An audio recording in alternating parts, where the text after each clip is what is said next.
The following is a conversation with Eric Weinstein, the second time we've spoken on this podcast. He's a mathematician with a bold and piercing intelligence, unafraid to explore the biggest questions in the universe and shine a light on the darkest corners of our society. He is the host of the Portal podcast, a part of which he recently released his 2013 Oxford lecture on his theory of geometric unity that is at the center of his lifelong efforts to arrive at a theory of everything that unifies the fundamental laws of physics. This conversation was recorded recently in the time of the coronavirus pandemic. For everyone feeling the medical, psychological, and financial burden of this crisis, I'm sending love your way. Stay strong. We're in this together. We'll beat this thing. This is the Artificial Intelligence Podcast. If you enjoy it, subscribe on YouTube, review it with 5 stars on Apple Podcasts, support it on Patreon, or simply connect with me on Twitter at Lex Friedman, spelled Fridman. This show is presented by Cash App, the #1 finance app in the App Store. When you get it, use code LEXPODCAST. Cash App lets you send money to friends, buy Bitcoin, and invest in the stock market with as little as $1. Since Cash App does fractional share trading, let me mention that the order execution algorithm that works behind the scenes to create the abstraction of the fractional orders is an algorithmic marvel. So big props to the Cash App engineers for solving a hard problem that in the end provides an easy interface that takes a step up to the next layer of abstraction over the stock market, making trading more accessible to new investors and diversification much easier. So again, if you get Cash App from the App Store or Google Play and use code LEXPODCAST, you get $10, and Cash App will also donate $10 to FIRST, an organization that is helping to advance robotics and STEM education for young people around the world. And now, here's my conversation with Eric Weinstein.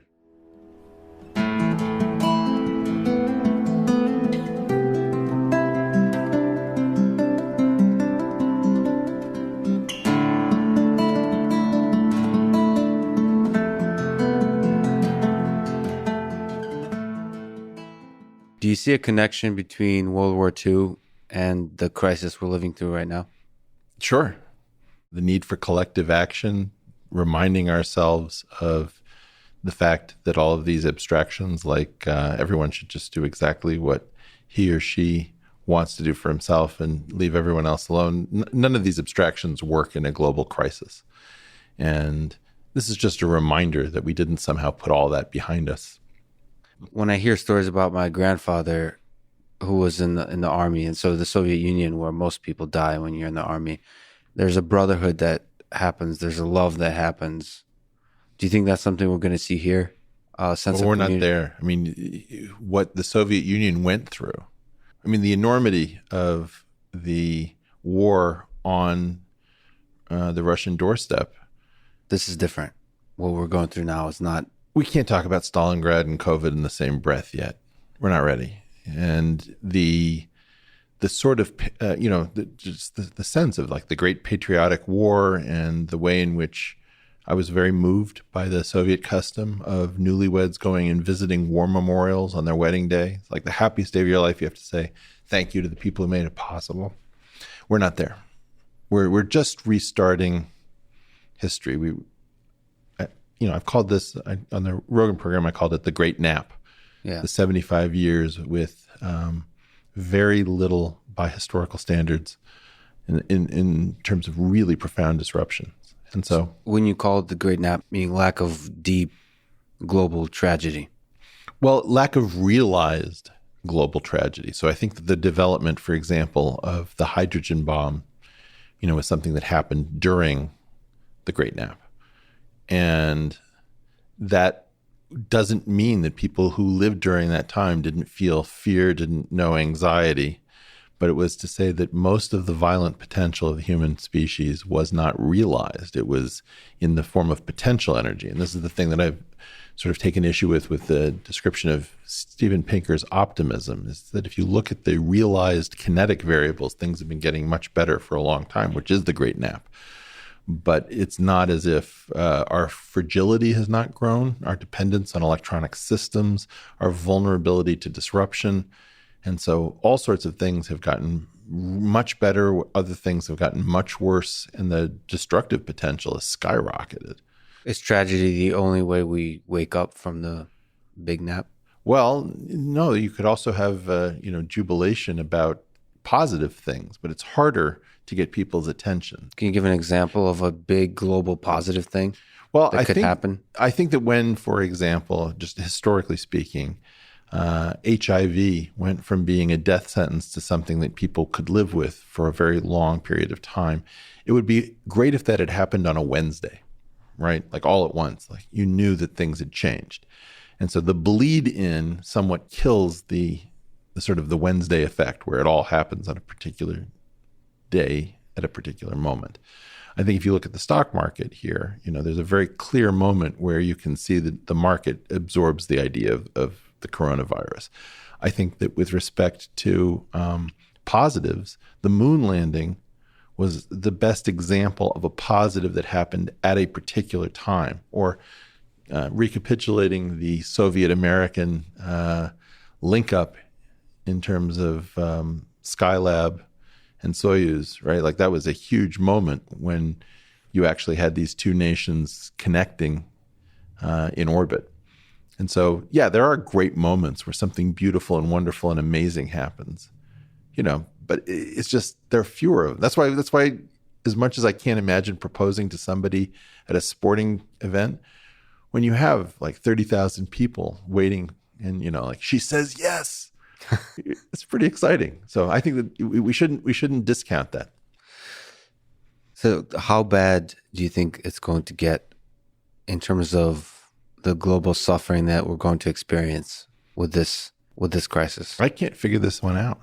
I'm just not smart enough. Something is going weirdly wrong.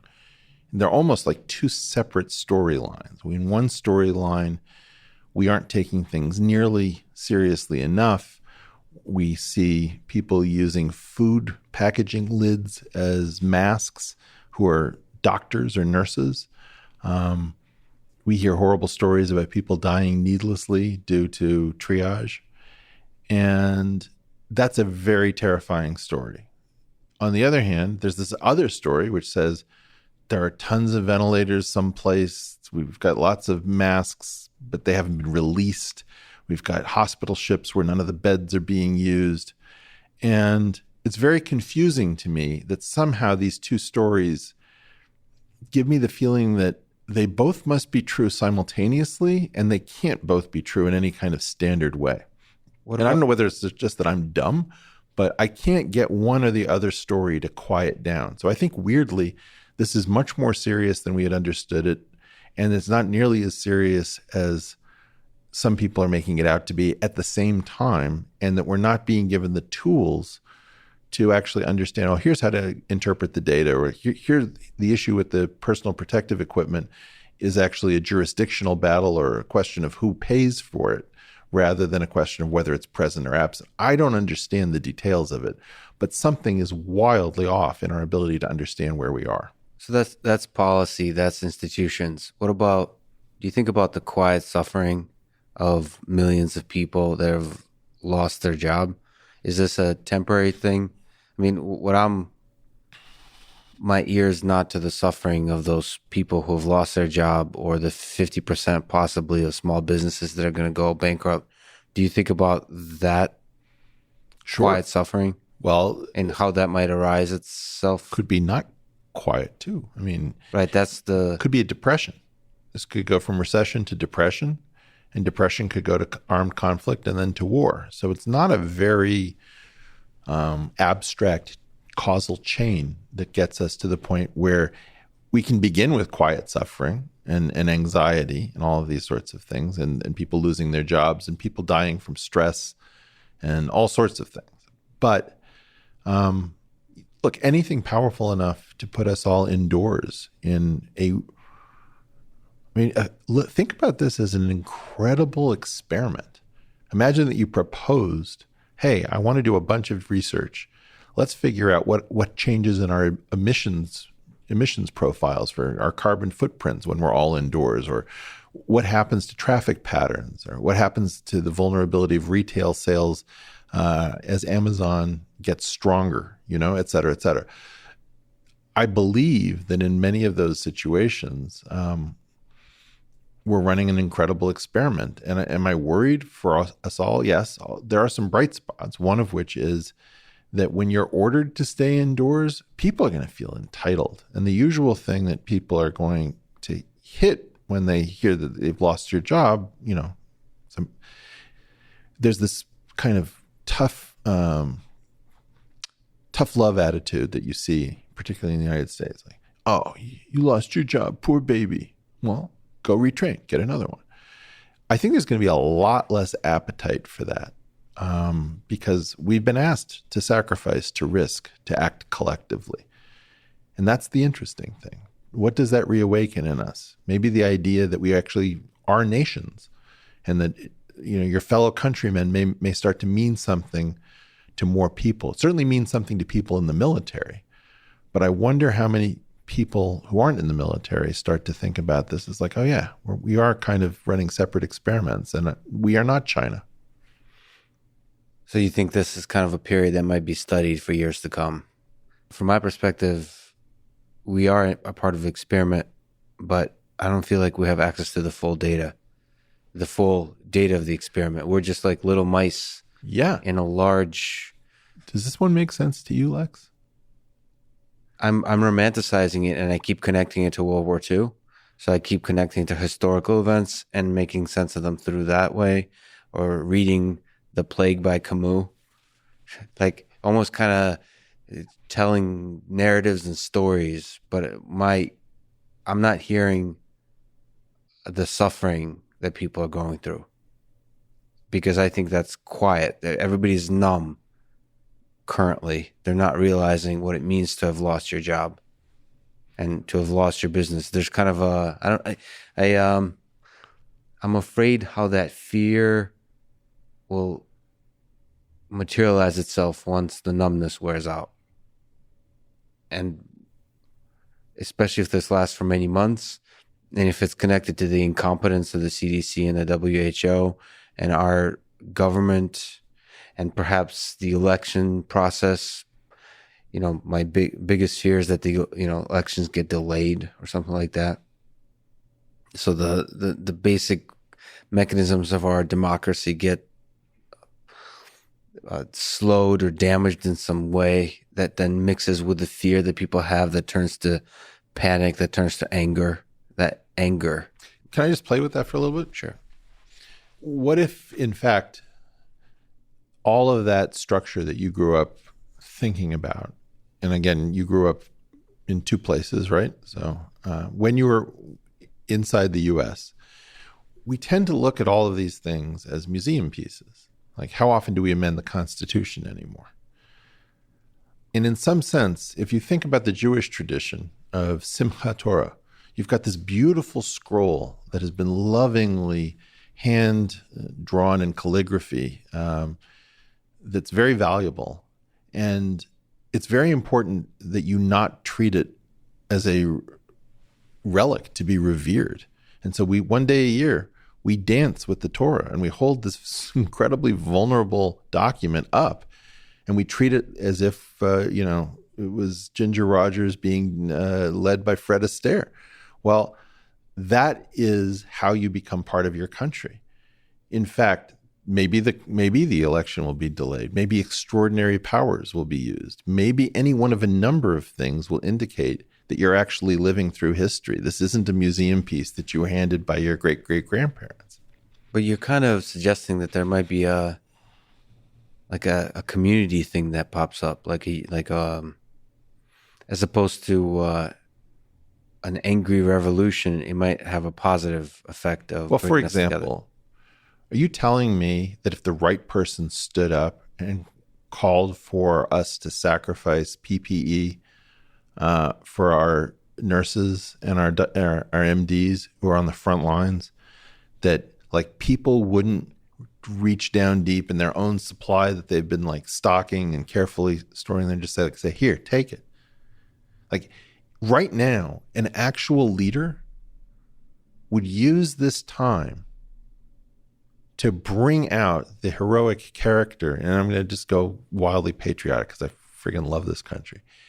We've got this dormant population in the US that loves leadership and country and pride in our freedom and not being told what to do. And we still have this thing that binds us together, and all of the merchants of division just be gone. I totally agree with you. I think there is a deep hunger for that leadership. Why hasn't one arisen? Because we don't have the right Surgeon General. We have a guy saying, come on, guys, don't buy masks. They don't really work for you. Save them for our healthcare professionals. No, you can't do that. You have to say, you know what? These masks actually do work, and they more work to protect other people from you, but they would work for you. They'll keep you somewhat safer if you wear them. Here's the deal. You've got somebody who's taking huge amounts of viral load all the time because the patients are shedding. Do you want to protect that person who's volunteered to be on the front line, who's up sleepless nights? You just change the message. You stop lying to people. You level with them. It's like, it's bad. Absolutely. But that's a little bit specific. So you have to be just honest about the facts of the situation. Yes. But I think you were referring to something bigger than just that. Yeah. It's inspiring, rewriting the Constitution, sort of rethinking how we work as a nation. Yeah, I think you should probably, amend the Constitution once or twice in a lifetime so that you don't get this distance from the foundational documents. And, part of the problem is that we've got two generations on top that feel very connected to the U.S. They feel bought in. And we've got three generations below. It's a little bit like watching your parents riding the tricycle that they were supposed to pass on to you. And it's like, you're now too old to ride a tricycle, and they're still whooping it up, ringing the bell with the streamers coming off the handlebars. And you're just thinking, do you guys never get bored? Do you never pass a torch? Do you really want it? We had 5 septuagenarians, all born in the 40s, running for president of the United States. When Klobuchar dropped out, the youngest was Warren. We had Warren, Biden, Sanders, Bloomberg, and Trump from like 1949 to 1941. All who have been the oldest president at inauguration. And nobody says, Grandma and Grandpa, you're embarrassing us. Except Joe Rogan. Let me put it on you. You have a big platform. You're somewhat of an intelligent, eloquent guy. What role do you play? Why aren't you that leader? Well, I would argue that you're in ways becoming that leader. So I haven't taken enough risk. Is that your idea? What should I do or say at the moment? No, you have taken quite a big risks, and we'll talk about it. All right. But you're also on the outside shooting in, meaning you're dismantling the institution from the outside as opposed to becoming the institution. Do you remember that thing you brought up when you were on The View? The View? I'm sorry, when you were on Oprah? I didn't get the invite. I'm sorry. When you were on Bill Maher's program, what was that thing you were saying? They don't know we're here. They may watch us. Yeah. They may quietly slip us a direct message, but they pretend that this internet thing is some dangerous place where only lunatics play. Well, who has the bigger platform, The Portal or Bill Maher's program or The View? Bill Maher and The View. In terms of viewership or in terms of what's the metric of size? Well, first of all, the key thing is take a newspaper and even imagine that it's completely fake, okay? And that has very little in the way of circulation. Yet imagine that it's a 100-year-old paper and that it's still part of this game, this internal game of media. The key point is that those sources that have that kind of mark of respectability to the institutional structures matter in a way that even if I say something on a very large platform that makes a lot of sense, if it's outside of what I've called the gated institutional narrative or GIN, it sort of doesn't matter to the institutions. So the game is, if it happens outside of the club, we can pretend that it never happened. How can you get the credibility and the authority from outside the the gated institutional narrative? Well, first of all, you and I both share institutional credibility coming from our associations. So we were both at MIT. Yes. Were you at Harvard at any point? Nope. Okay. Well, I lived in Harvard Square. so did I. But, at some level, the issue isn't whether you have credentials in that sense. The key question is, can you be trusted to file a flight plan and not deviate from that flight plan when you are in an interview situation? Will you stick to the talking points? I will not. Yeah. And that's why you're not going to be allowed in the general conversation, which amplifies these sentiments. But I'm still trying to... So your point would be is that let's say both. So you've done how many Joe Rogan? 4. I've done 4 too, right? So both of us are somewhat frequent guests. The show is huge. You know the power as well as I do. And people are going to watch this conversation. Huge number watched our last one. By the way, I want to thank you for that one. That was a terrific, terrific conversation. Really did change my life. Lex, you're a brilliant interviewer. So thank you. Thank you, Eric. You changed my life too, that you gave me a chance. So that was... No. I'm so glad I did that one. What I would say is that we keep mistaking how big the audience is for whether or not you have the KISS. And the KISS is a different thing. KISS? What does that stand for? Well, it's not an acronym yet. Okay. Thank you for asking. It's a question of, are you part of the interoperable, institution-friendly discussion? And that's the discussion which we ultimately have to break into. But that's what I'm trying to get at is how does Eric Weinstein become the president of the United States? I shouldn't become the president of the United States. Not interested. Thank you very much for asking. Okay. Get into a leadership position where, I guess I don't know what that means, but where you can inspire millions of people to inspire the sense of community, inspire the kind of actions required to overcome hardship, the kind of hardship that we may be experiencing, to inspire people to work hard and face the difficult, hard facts of the realities we're living through, all those kinds of things that you're talking about. That leader, can that leader emerge from the current institutions?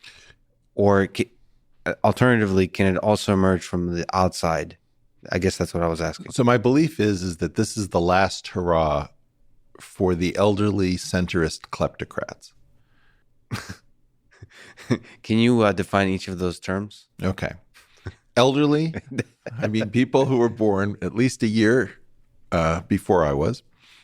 That's a joke. You can laugh. No, because I'm born on the cusp of the Gen X boomer divide. So, centrist, they're pretending, there are 2 parties, Democrat and Republican Party in the United States. I think it's easier to think of the mainstream of both of them as part of an aggregate party that I sometimes call the looting party, which gets us to kleptocracy, which is ruled by thieves. And the great temptation has been to treat the U.S. like a trough, and you just have to get yours because it's not like we're doing anything productive. So everybody's sort of looting the family mansion, and somebody stole the silver, and somebody's cutting the pictures out of the frames. And, roughly speaking, we're watching our elders live it up in a way that doesn't make sense to the rest of us. Okay, so if it's the last hurrah, this is the time for leaders to step up. No, we're not ready yet. We're not ready. I just disagree with that. I call out, the head of the CDC should resign. The Surgeon General should resign. Trump should resign. Pelosi should resign. De Blasio should resign. But they're not going to resign. I understand that. So that's why. So we'll wait. No, but that's not how revolutions work. You don't wait for people to resign. You step up and inspire the alternative. Do you remember the Russian Revolution of 1907?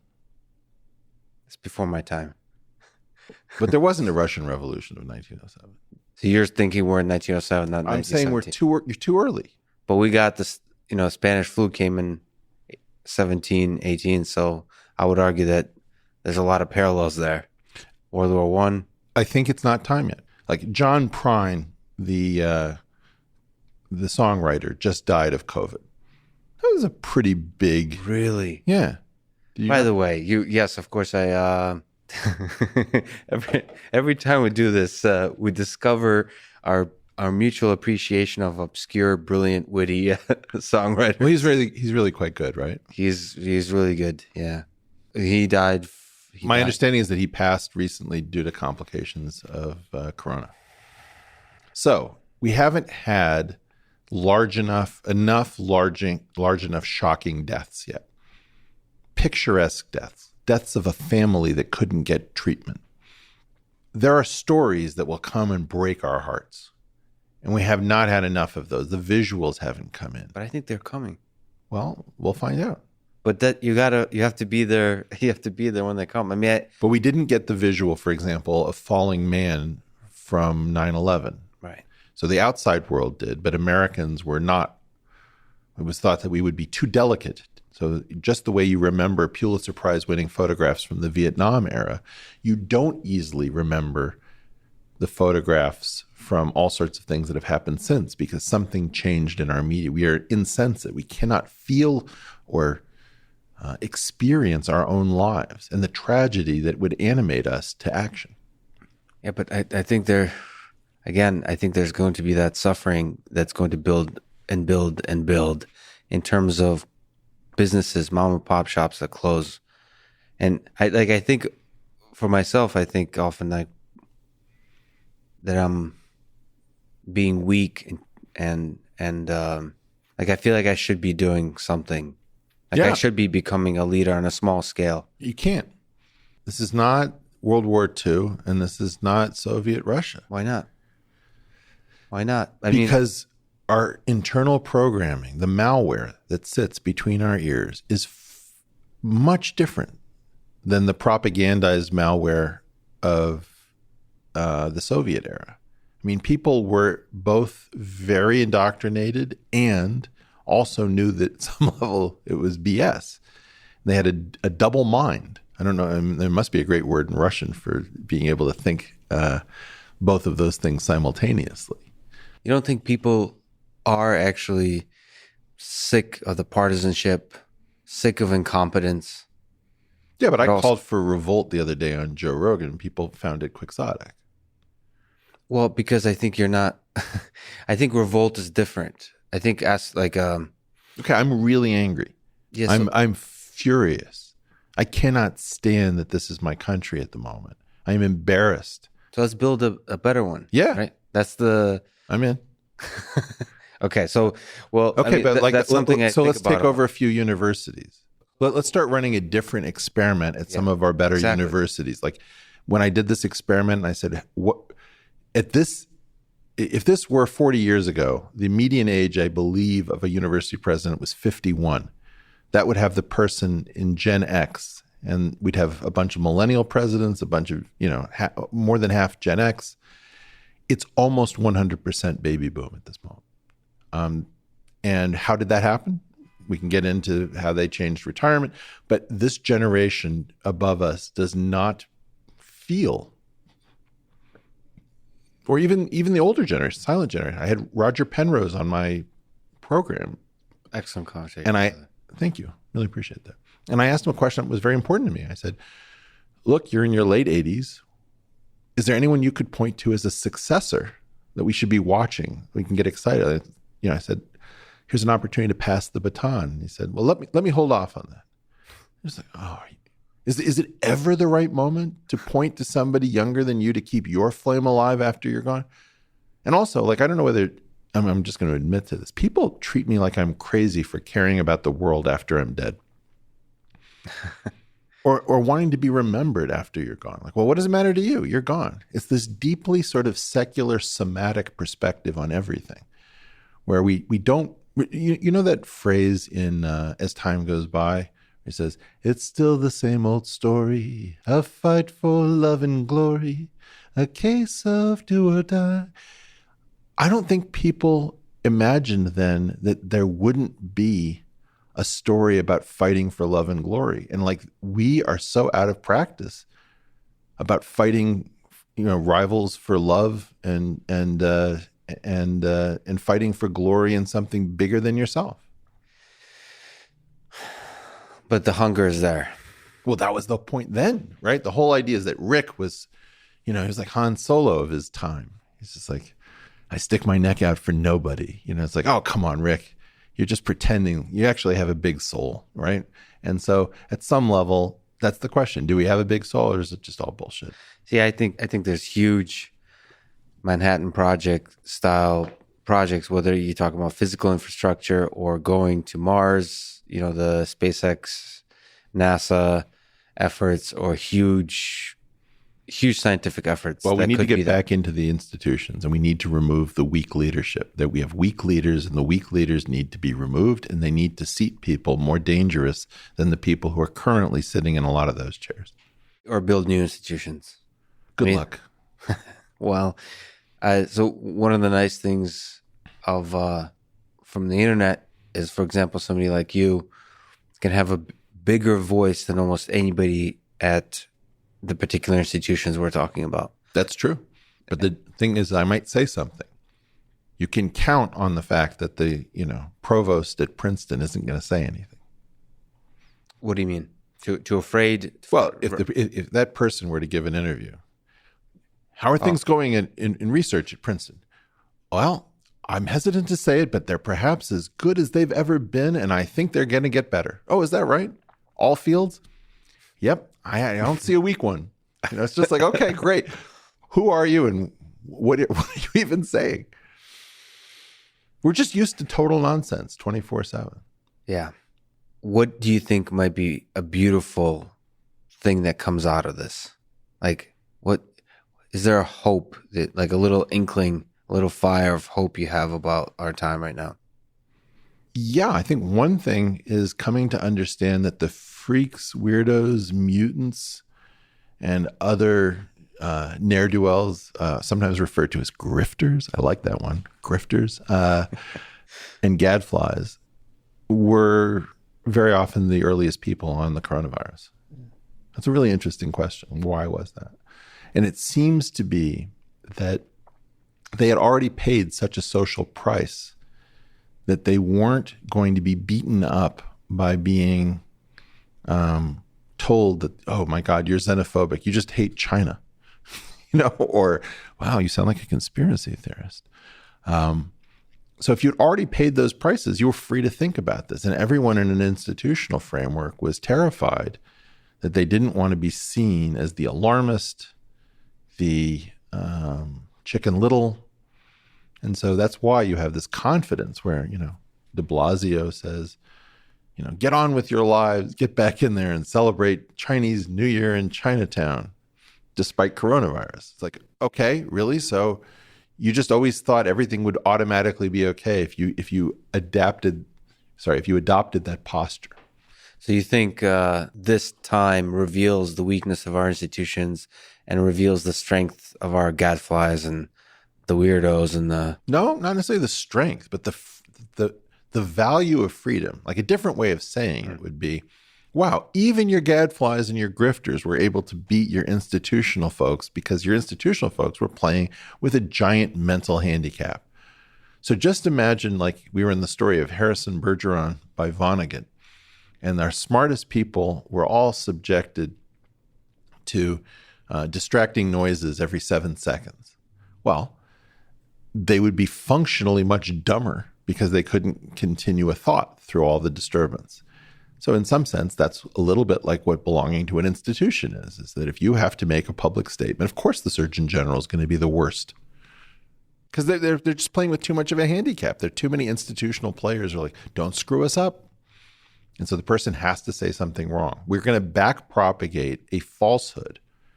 And this is very interesting. Some of my socially oriented friends say, Eric, I don't understand what you're on about. Of course masks work, but you know what they're trying to do? They're trying to get us not to buy up the masks for the doctors.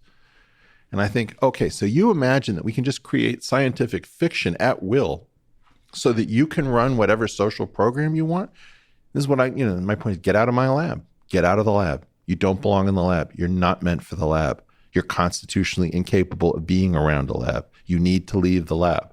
You think the CDC and WHO knew that masks work and were trying to sort of imagine that people are kind of stupid and they would buy masks in excess if they were told that masks work? Is that like, because this does seem to be a particularly clear example of mistakes made. You're asking me this question? Yeah. No, you're not. What do you think, Lex? Well, I actually probably disagree with you a little bit. Great, let's do it. I think it's not so easy to be honest with the populace when the danger of panic is always around the corner. So I think the kind of honesty you exhibit appeals to a certain class of brave intellectual minds that it appeals to me, but I don't know from the perspective of WHO, I don't know if it's so obvious that they should be honest 100% of the time with people. I'm not saying you should be perfectly transparent and 100% honest. I'm saying that the quality of your lies has to be very high and it has to be public spirited. There's a big difference between. So I'm not a child about this. Yeah.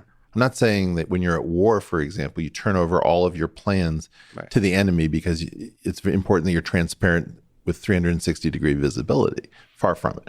What I'm saying is something has been forgotten, and I forgot who it was who told it to me, but it was a fellow graduate student in the Harvard math department. And he said, I learned one thing being out in the workforce, because he was one of the few people who had a work life in the department as a grad student. And he said, you can be friends with your boss, but if you're going to be friends with your boss, you have to be doing a good job at work.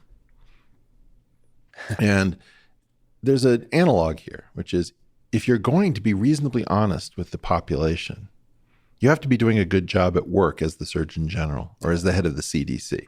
So if you're doing a terrible job, you're supposed to resign. And then the next person is supposed to say, look, I'm not going to lie to you. I inherited the situation. It was in a bit of disarray. But I had several requirements before I agreed to step in and take the job because I needed to know I could turn it around. I needed to know that I had clear lines of authority. I needed to know that I had the resources available in order to rectify the problem. And I needed to know that I had the ability and the freedom to level with the American people directly as I saw fit. All of my wishes were granted. And that's why I'm happy here on Monday morning. I've got my sleeves rolled up. Boy, do we got a lot to do. So please come back in 2 weeks and then ask me how I'm doing then. And I hope to have something to show you. That's how you do it. So why is that excellence and basic competence missing? The big nap. You see, you come from multiple traditions where it was very important to remember things. Yeah. The Soviet tradition made sure that you remembered the sacrifices that came in that war. And the Jewish tradition, we're doing this on Passover, right? Yeah. Okay. Well, every year we tell one simple story. Well, why can't it be different every year? Maybe we could have a rotating series of 7 stories. Because it's the one story that you need. It's like, you work with the Men in Black group, right? And it's the last suit that you'll ever need. This is the last story that you ever need. Don't think I fell for your neuralizer last time.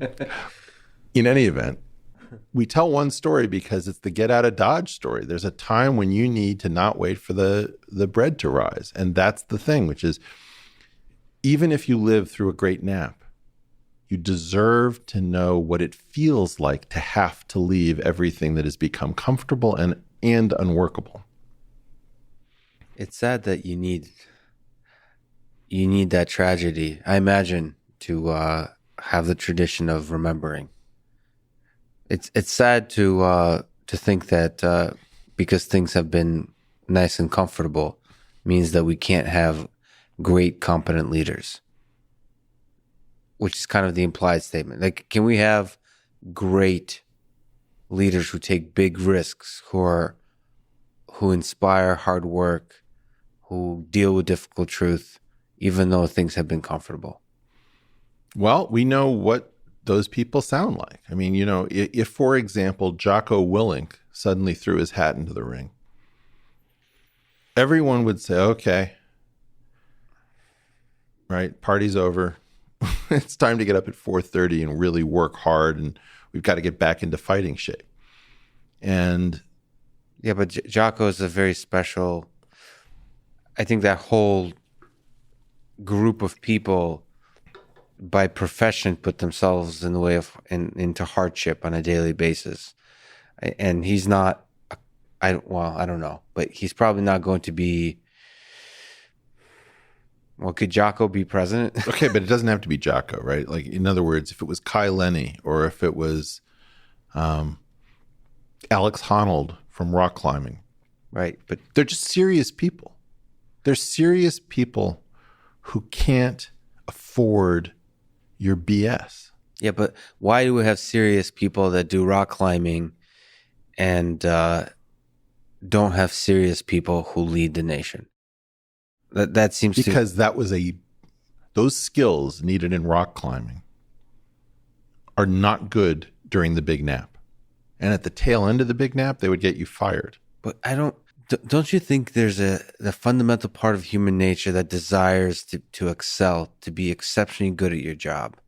Yeah, but what is your job? I mean, in other words, my point to you is, if you're a general in a peacetime army and your major activity is playing war games, what if the skills needed to win war games are very different than the skills needed to win wars, because you know how the war games are scored, and you've done Moneyball, for example, with war games, and you figured out how to win games on paper.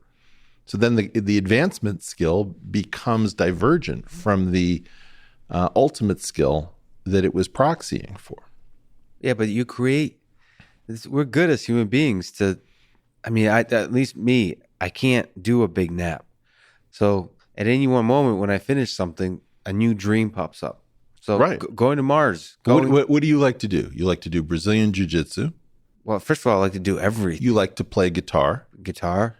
You do this podcast. You do theory. You're constantly taking risks and exposing yourself, right?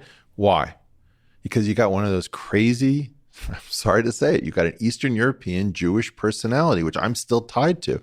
And I'm a couple generations more distant than you are. And I've held on to that thing because it's valuable to me. You don't think there's a huge percent of the populace, even in the United States, that's that? It might be a little bit dormant, but... Do you know Anna Khachian from the Red Scare podcast?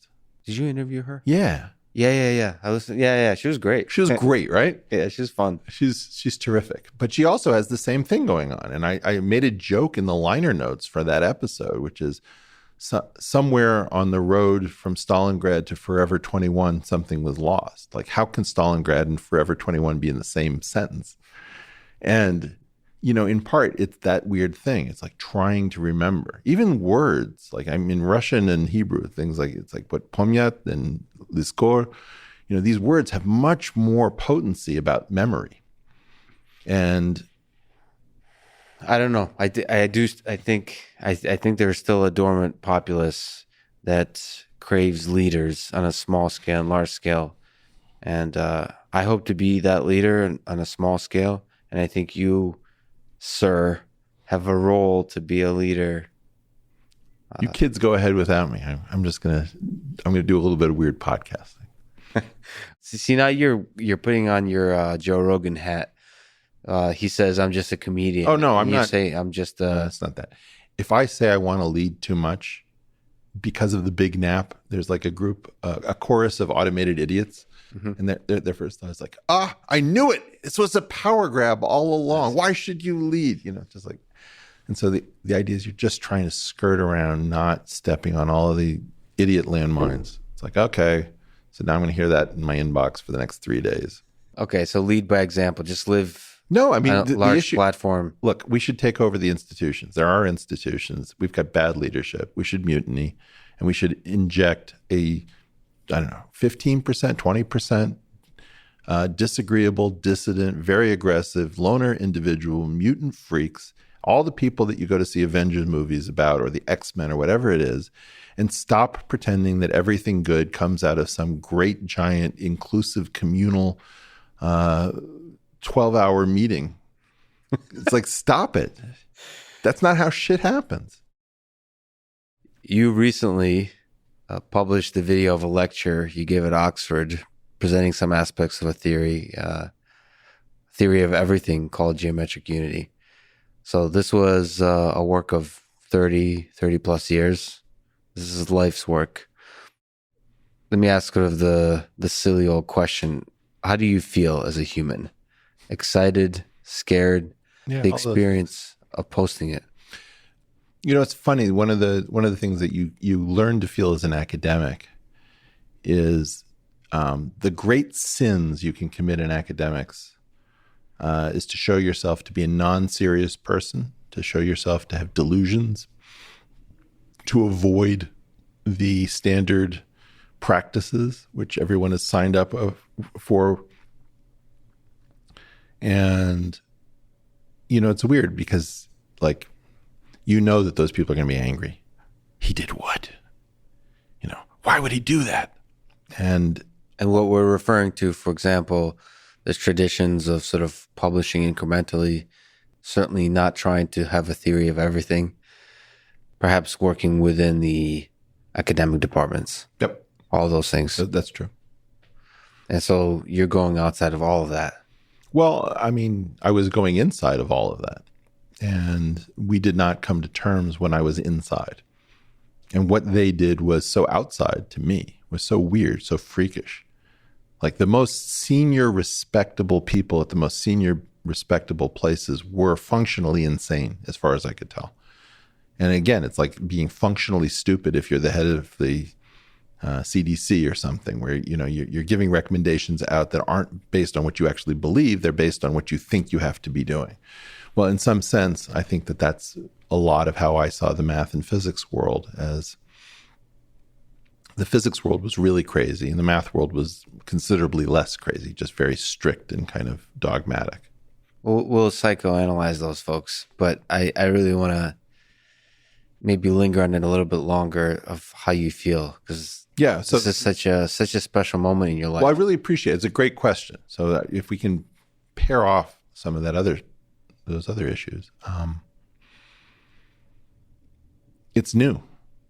Being able to say what the observerse is, which is my attempt to replace space-time with something that is both closely related to space-time and not space-time. So I used to carry the number 14 as a closely guarded secret in my life. And where 14 is really 4 dimensions of space and time, plus 10 extra dimensions of rulers and protractors, or for the cool kids out there, symmetric 2 tensors. So you had a complicated, beautiful geometric view of the world that you carried with you for a long time. Yeah. Did you have friends that you, colleagues that essentially no talked? No, in fact, some of these stories are me coming out to my friends, and I use the phrase coming out because I think that gays have monopolized the concept of a closet. Many of us are in closets having nothing to do with our sexual orientation. I didn't really feel comfortable talking to almost anyone. So this was a closely guarded secret. And I think that I let on in some ways that I was up to something, and probably, but it was a very weird life. So I had to have a series of things that I pretended to care about so that I could use that as the stalking horse for what I really cared about. And to your point, I never understood this whole thing about theories of everything. Like if you were going to go into something like theoretical physics, isn't that what you would normally pursue? Like, wouldn't it be crazy to do something that difficult and that poorly paid if you were going to try to do something other than figure out what this is all about? Now I have to reveal my cards of my sort of weaknesses and lack and an understanding of the music of the physics and math departments. But there's an analogy here to artificial intelligence. And often folks come in and say, okay, so there's a giant department working on quote unquote artificial intelligence, but why is nobody actually working on intelligence? Like you're all just building little toys. Right. You're not actually trying to understand. And that breaks a lot of people. It confuses them because like, okay, so I'm at MIT, I'm at Stanford, I'm at Harvard, I'm here. I dreamed of working on artificial intelligence. Why is everybody not actually working on intelligence? And I have the same kind of sense that that's what working on the theory of everything is. That strangely, you somehow become an outcast for even But we know why this is, right? Why? Well, it's because let's take the artificial. Let's play with AGI, for example. Yeah. I think that the idea starts off with nobody really knows how to work on that. And so if we don't know how to work on it, we choose instead to work on a program that is tangentially related to it. So we do a component of a program that is related to that big question because it's felt like at least I can make progress there. And that wasn't where I was. Where I was in, it's funny, there was this book of called Frieden Uhlenbeck, and it had this weird, mysterious line in the beginning of it. And I tried to get clarification of this weird, mysterious line, and everyone said wrong things. And then I said, okay, well, so I can tell that nobody's thinking properly because I just asked the entire department, and nobody has a correct interpretation of this. And so, it's a little bit like you see a crime scene photo, and you have a different idea. Like there's a smoking gun, and you figure, that's actually a cigarette lighter. I don't really believe that. And then there's like a pack of cards, and you think, oh, that looks like the blunt instrument that the person was beaten with. So you have a very different idea about how things go. And very quickly you realize that there's no one thinking about that. There's a few human sides to this and technical sides, both of which I'd love to try to get down to. So the human side, I can tell from my perspective, I think it was before April 1st, April Fool's, maybe the day before, I forget. But I was laying in bed in the middle of the night, and somehow it popped up, on my feed somewhere that your beautiful face is speaking live, and I clicked. And it's kind of weird how the universe just brings things together in this kind of way. And all of a sudden I realized that there's something big happening at this particular moment. It's strange, on a day like any day. And all of a sudden you were thinking you had this somber tone, like you were serious, like you were going through some difficult decision. And it seems strange. I almost thought you were maybe joking, but there was a serious decision being made. And it was a wonderful experience to go through with you. I really appreciate it. It was April 1st. Yeah, it's kind of fascinating. I mean, just the whole experience. And so I want to ask, thank you for letting me be part of that kind of journey of decision making that took 30 years. But why now? Why did you struggle so long not to release it and decide to release it now? While the whole world is on lockdown, on April Fool's, is it just because you like the comedy of absurd ways that the universe comes together? I don't think so. I think that the COVID epidemic is the end of the big nap. And I think that I actually tried this 7 years earlier in Oxford. So and it was too early. Which part was too early? Is it the platform? Because your platform is quite different now, actually. The internet, I remember you, I read several of your brilliant answers that people should read for the Edge questions. One of them was related to the internet. And it was the first one. Was it the first one? An essay called Go Virtual, Young Man. Yeah. Yeah, that's like forever ago now. Well, that was 10 years ago, and that's exactly what I did, is I decamped to the internet, which is where the portal lives. The portal. Yeah. We'll insert the theme, the ominous theme music, which I could just listen to forever. I actually started recording tiny guitar licks for the audio portion, not for the video portion. You kind of inspire me with bringing your guitar into the story, but keep going.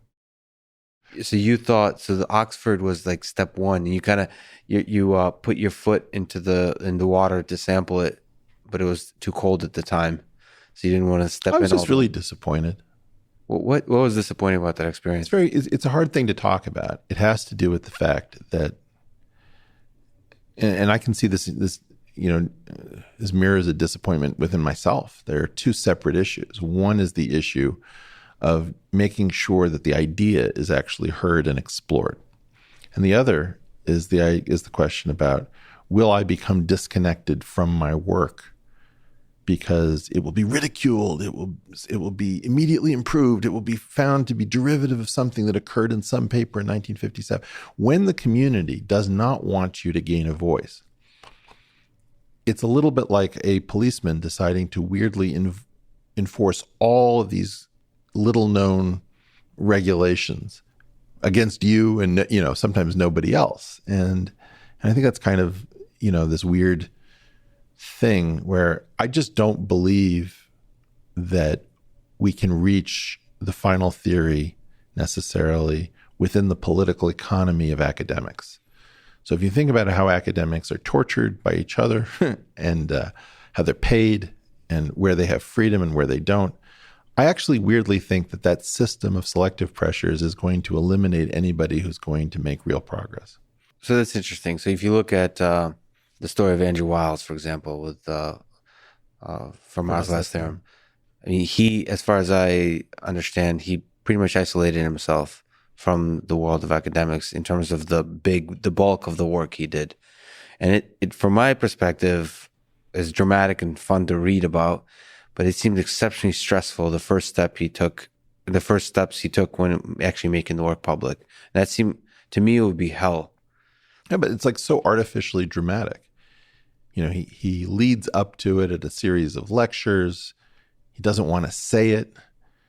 And then he finally says it at the end, because obviously this comes out of a body of work where, the funny part about Fermat's last theorem is that it wasn't originally thought to be a deep and meaningful problem. It was just an easy to state one that had gone unsolved. But if you think about it, it became attached to the body of regular theory. So he built up this body of regular theory, gets all the way up to the end, announces. And then there's this whole drama about, okay, somebody's checking the proof. I don't understand what's going on line 37. And is this serious? It seems a little bit more serious than we knew. And do you see parallels? Do you share the concern that your experience might be something similar? Well, in his case, I think that if I recall correctly, his original proof was unsalvageable. He actually came up with a second proof with a colleague, Richard Taylor. And it was that second proof which carried the day. So it was a little bit that he got put under incredible pressure and then had to succeed in a new way, having failed the first time, which is even a weirder and stranger story. That's an incredible story in some sense.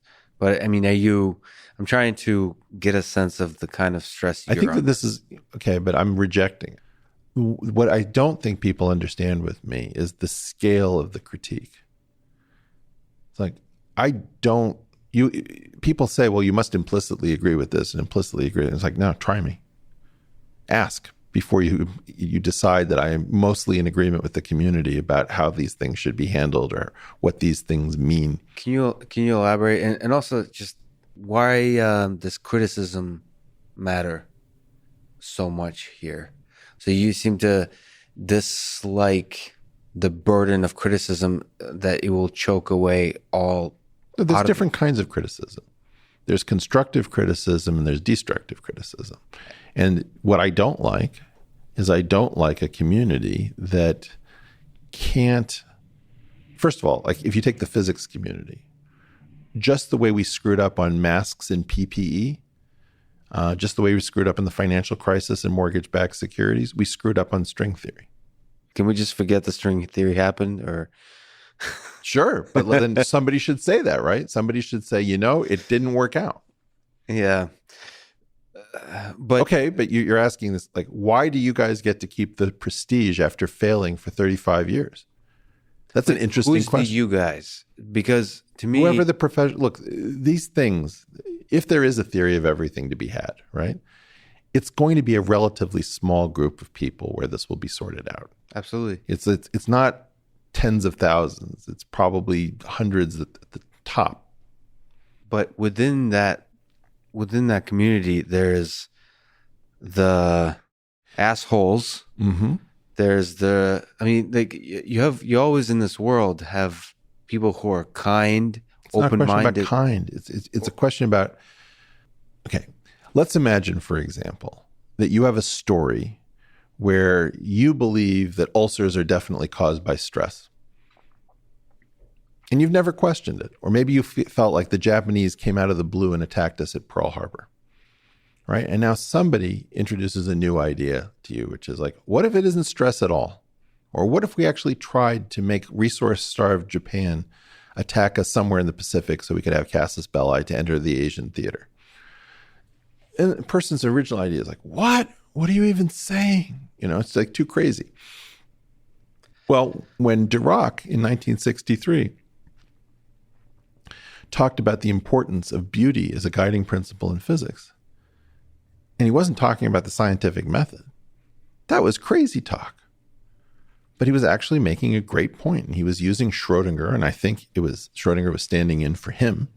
And he said that if your equations don't agree with experiment, that's kind of a minor detail. If they have true beauty in them, you should explore them, because very often the agreement with experiment is an issue of fine-tuning of your model, of the instantiation. And so it doesn't really tell you that your model is wrong. And of course, Heisenberg told Dirac that his model was wrong because that the proton and the electron should be the same mass if they are each other's antiparticles. And that was an irrelevant kind of silliness rather than a real threat to the Dirac theory. But okay, so amidst all this silliness, I'm hoping that we could talk about the journey that geometric unity has taken and will take as an idea, and an idea that will see the light. Yeah. So first of all, I'm thinking of writing a book called Geometric Unity for Idiots. Okay. And I need you as a consultant. So can we... First of all, I hope I have the trademark on geometric unity. You do? Good. Can you give a basic introduction of the goals of geometric unity, the basic tools of mathematics used, the viewpoints in general for idiots like me? Okay, great, fun. So what's the goal of geometric unity? The goal of geometric unity is to start with something so completely bland that you can simply say, well, the something that begins the game is as close to a mathematical nothing as possible. In other words, I can't answer the question, why is there something rather than nothing? But if there has to be a something that we begin from, let it begin from something that's like a blank canvas. Let's even more basic. So what is something? What are we trying to describe here? Okay. Right now, we have a model of our world, and it's got two sectors. One of the sectors is called general relativity. The other is called the standard model. So we'll call it GR for general relativity and SM for standard model. What's the difference between the two? What are the two described? So general relativity gives pride of place to gravity, and everything else is acting as a sort of a backup singer. Gravity is the star of the show. Gravity is the star of general relativity. Yeah. And in the standard model, the other three non-gravitational forces. So if there are four forces that we know about, three of the four are non-gravitational. That's where they get to shine. Great. So tiny little particles and how they interact with each other. So photons, gluons, and so-called intermediate vector bosons. Those are the things that the standard model showcases, and general relativity showcases gravity. And then you have matter, which is accommodated in both theories, but much more beautifully inside of the standard model. So what does a theory of everything do?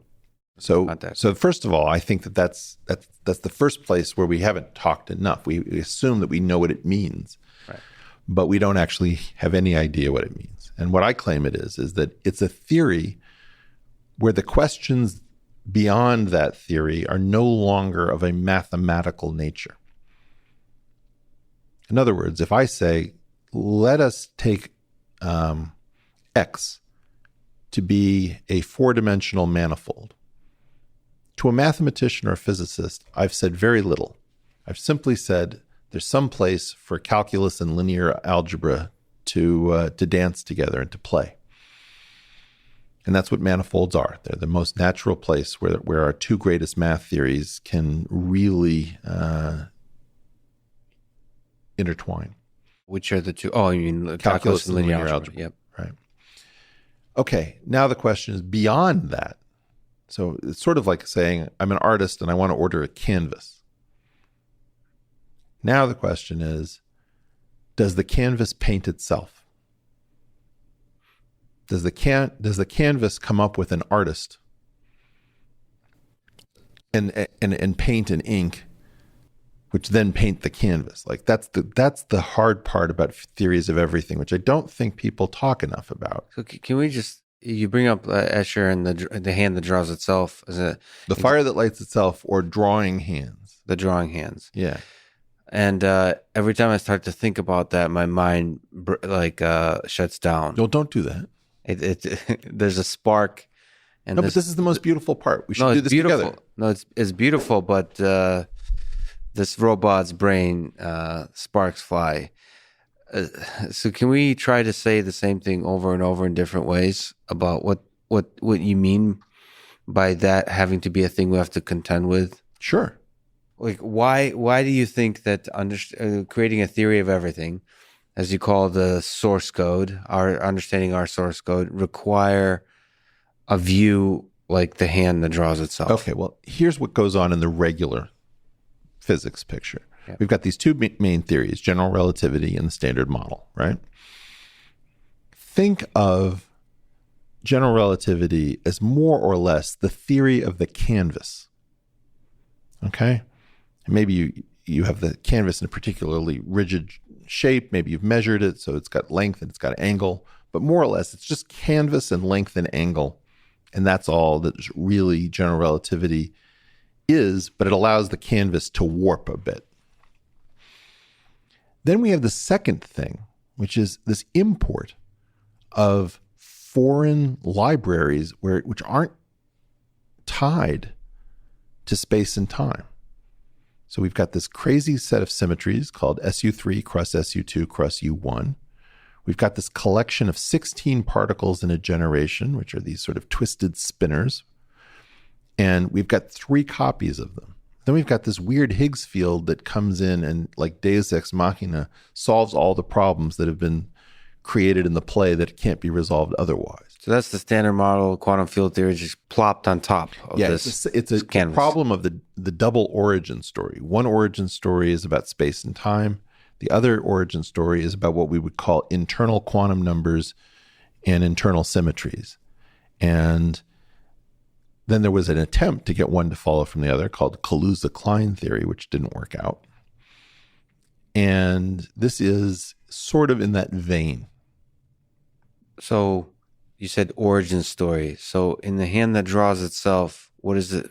So it's as if you had the canvas and then you ordered up, also give me paintbrushes, paints, pigments, pencils, and artists. But you're saying that's like, if you want to create a universe from scratch, the canvas should be generating the paintbrushes and the paintbrushes should be generating the canvas. Yeah.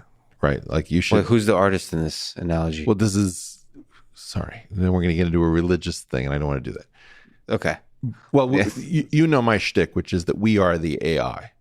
We have 2 great stories about the simulation and artificial general intelligence. In one story, man fears that some program we've given birth to will become self-aware, smarter than us, and will take over. In another story, there are genius simulators and we live in their simulation. And we haven't realized that those 2 stories are the same story. In one case, we are the simulator.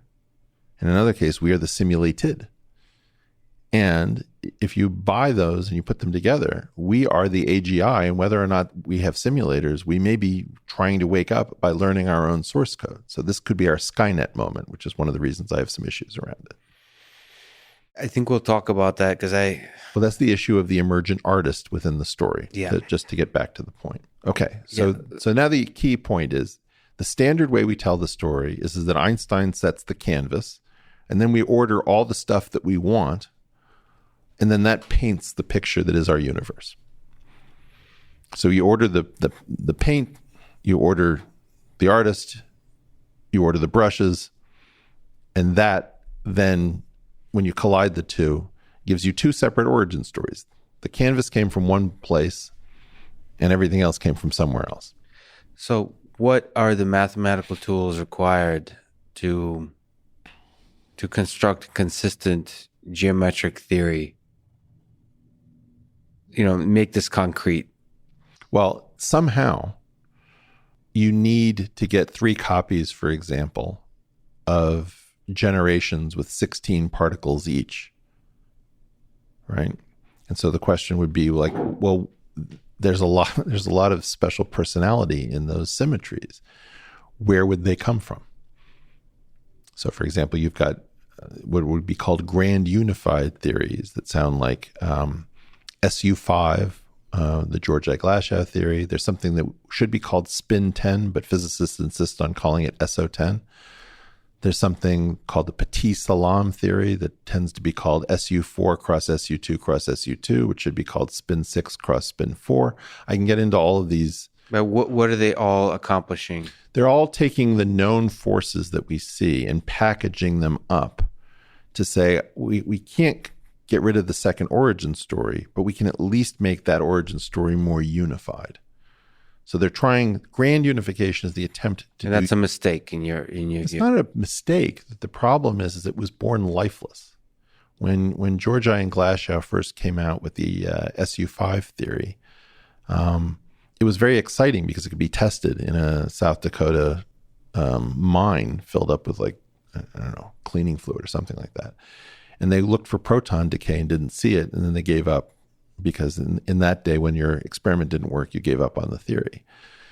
It didn't come to us born of a fusion between Einstein and Bohr, and that was kind of the problem, is that it had this weird parenting where it was just on the Bohr side. There was no Einsteinian contribution.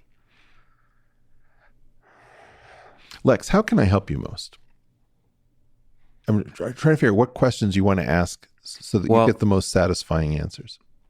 There's a bunch of questions I want to ask. I mean, one, and I'm trying to sneak up on you somehow to reveal in a accessible way the nature of our universe. Well, I can just give you a guess, right? We have to be very careful that we're not claiming that this has been accepted. This is a speculation. But I will make the speculation that what you would want to ask me is, how can the canvas generate all the stuff that usually has to be ordered separately? All right, should we do that? Let's go there. Okay. So the first thing is that you have a concept in computers called technical debt. You're coding and you cut corners, and you're going to have to do it right before the thing is safe for the world. But you're piling up some series of IOUs to yourself and your project as you're going along. So the first thing is, we can't figure out, if you have only 4 degrees of freedom, and that's what your canvas is, how do you get at least Einstein's world? Einstein says, look, it's not just 4 degrees of freedom, but there need to be rulers and protractors to measure length and angle in the world. You can't just have a flabby 4 degrees of freedom. So the first thing you do is you create 10 extra variables, which is like, if we can't choose any particular set of rulers and protractors to measure length and angle, let's take the set of all possible rulers and protractors. And that would be called symmetric non-degenerate 2 tensors on the tangent space of the 4 manifold X4. Now, because there are 4 degrees of freedom, you start off with 4 dimensions. Then you need 4 rulers for each of those different directions. So that's 4. That gets us up to 8 variables. And then between 4 original variables, there are 6 possible angles. So 4 plus 4 plus 6 is equal to 14. So now you've replaced X4 with another space, which in the lecture I think I called U14, but I'm now calling Y14. This is one of the big problems of working on something in private, is every time you pull it out, you sort of can't remember it. You name something new. Okay, so you've got a 14-dimensional world, which is the original 4-dimensional world, plus a lot of extra gadgetry for measurement. And because you're not in the 4-dimensional world, you don't have the technical debt. No, now you've got a lot of technical debt, because now you have to explain away a 14-dimensional world, which is you're taking a huge advance on your payday check, right? But aren't more dimensions allow you more freedom to, maybe, but you have to get rid of them somehow because we don't perceive them. So eventually you have to collapse it down to the thing that we perceive. Or you have to sample a four-dimensional filament within that 14-dimensional world known as a section of a bundle. Okay, so how do we get from the 14-dimensional world where I imagine a lot of... Well, wait. Yep. You're cheating. The first question was, how do we get something from almost nothing? Like, how do we get if I've said that the who and the what in the newspaper story that is a theory of everything are bosons and fermions. So let's make the who the fermions and the what the bosons. Think of it as the players and the equipment for a game. Are we supposed to be thinking of actual physical things with mass or energy? Yep. Okay. So think about everything you see in this room. So from chemistry, it's all protons, neutrons, and electrons. But from a little bit of late 1960s physics, we know that the protons and neutrons are all made of up quarks and down quarks. So everything in this room is basically up quarks, down quarks, and electrons stuck together with the equipment. Okay? Now, the way we see it currently is we see that there are space-time indices, which we would call spinors, that correspond to the who, that is the fermions, the matter, the stuff, the up quarks, the down quarks, the electrons. And there are also 16 degrees of freedom that come from this space of internal quantum numbers. So in my theory, in 14 dimensions, there's no internal quantum number space that figures in. It's all just spinorial. So spinors in 14 dimensions without any festooning with extra linear algebraic information. There's a concept of spinors which is natural if you have a manifold with length and angle. And Y14 is almost a manifold with length and angle. It's so close. In other words, because you're looking at the space of all rulers and protractors, maybe it's not that surprising that a space of rulers and protractors might come very close to having rulers and protractors on it itself. Like, can you measure the space of measurements? And you almost can. And a space that has length and angle, if it doesn't have a topological obstruction, comes with these objects called spinors. Now, spinors are the stuff of our world. We are made of spinors. They are the most important, really deep object that I can tell you about. They were very surprising. What is a spinor? So famously, there are these weird things that require 720 degrees of rotation in order to come back to normal. And that doesn't make sense. And the reason for this is that there's a knottedness in our three-dimensional world that people don't observe. And, you can famously see it by this Dirac string trick. So if you take a glass of water, imagine that this was a tumbler and I didn't want to spill any of it. And the question is, if I rotate the cup without losing my grip on the base 360 degrees and I can't go backwards, is there any way I can take a sip? And the answer is this weird motion, which is go over first and under second, and that's 720 degrees of rotation to come back to normal so that I can take a sip. Well, that weird principle, which sometimes is known as the Philippine wine glass dance, because waitresses in the Philippines apparently learned how to do this, that move defines, if you will, this hidden space that nobody knew was there of spinors, which Dirac figured out when he took the square root of something called the Klein-Gordon equation, which I think had earlier work incorporated from Cartan and Killing and Company in mathematics. So spinors are one of the most profound aspects of human existence. I mean, forgive me for the perhaps dumb questions, but would a spinor be the mathematical object that's the basic unit of our universe? When you start with a manifold, which is just like something like a donut or a sphere or a circle or a Mobius band, a spinor is usually the first wildly surprising thing that you found was hidden in your original purchase.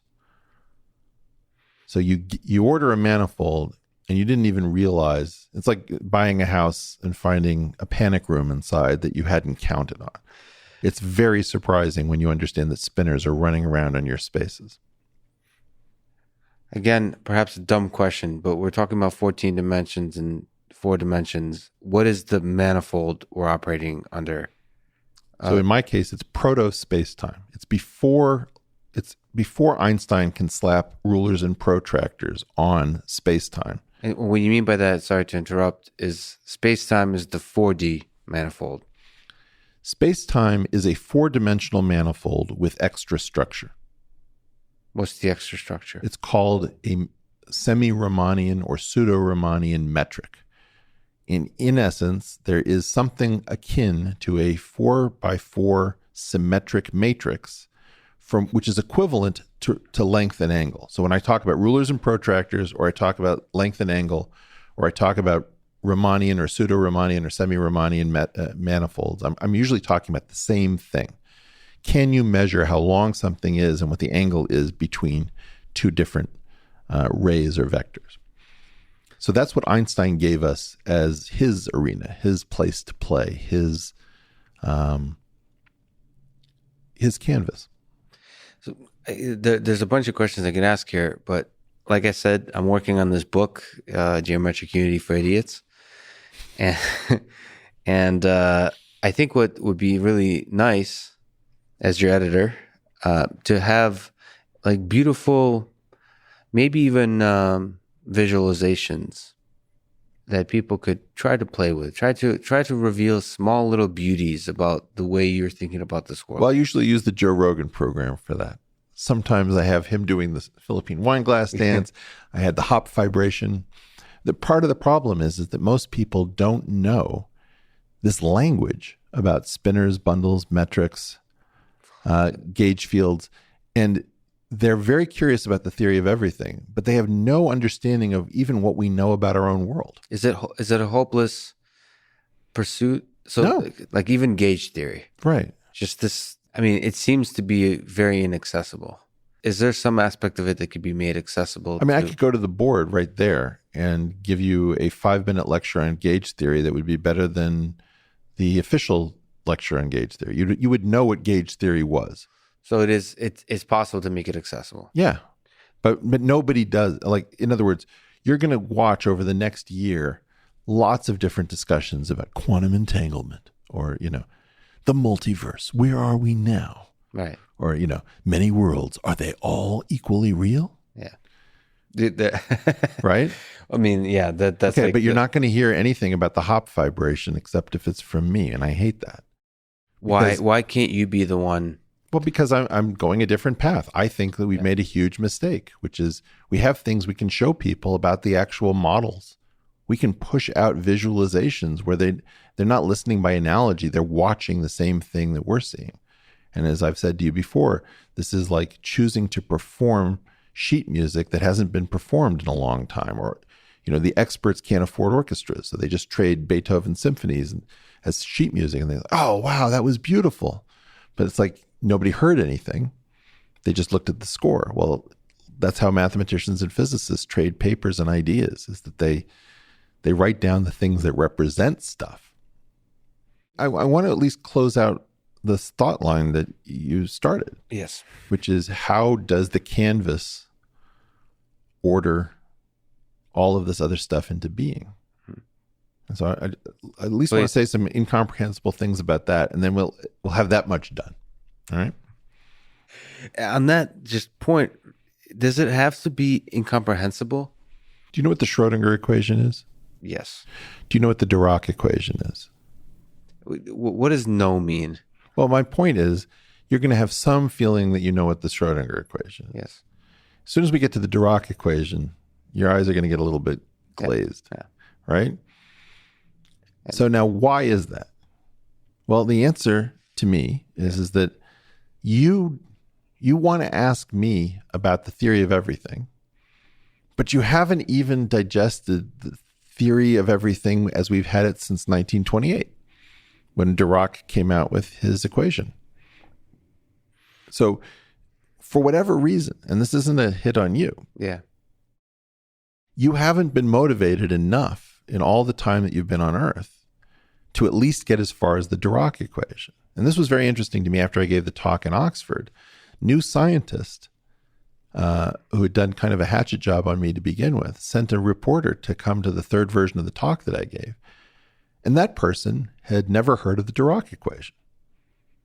So you have a person who is completely professionally not qualified to ask these questions, wanting to know, well, how does your theory solve new problems? And it's like, well, in the case of the Dirac equation, well, tell me about that. I don't know what that is.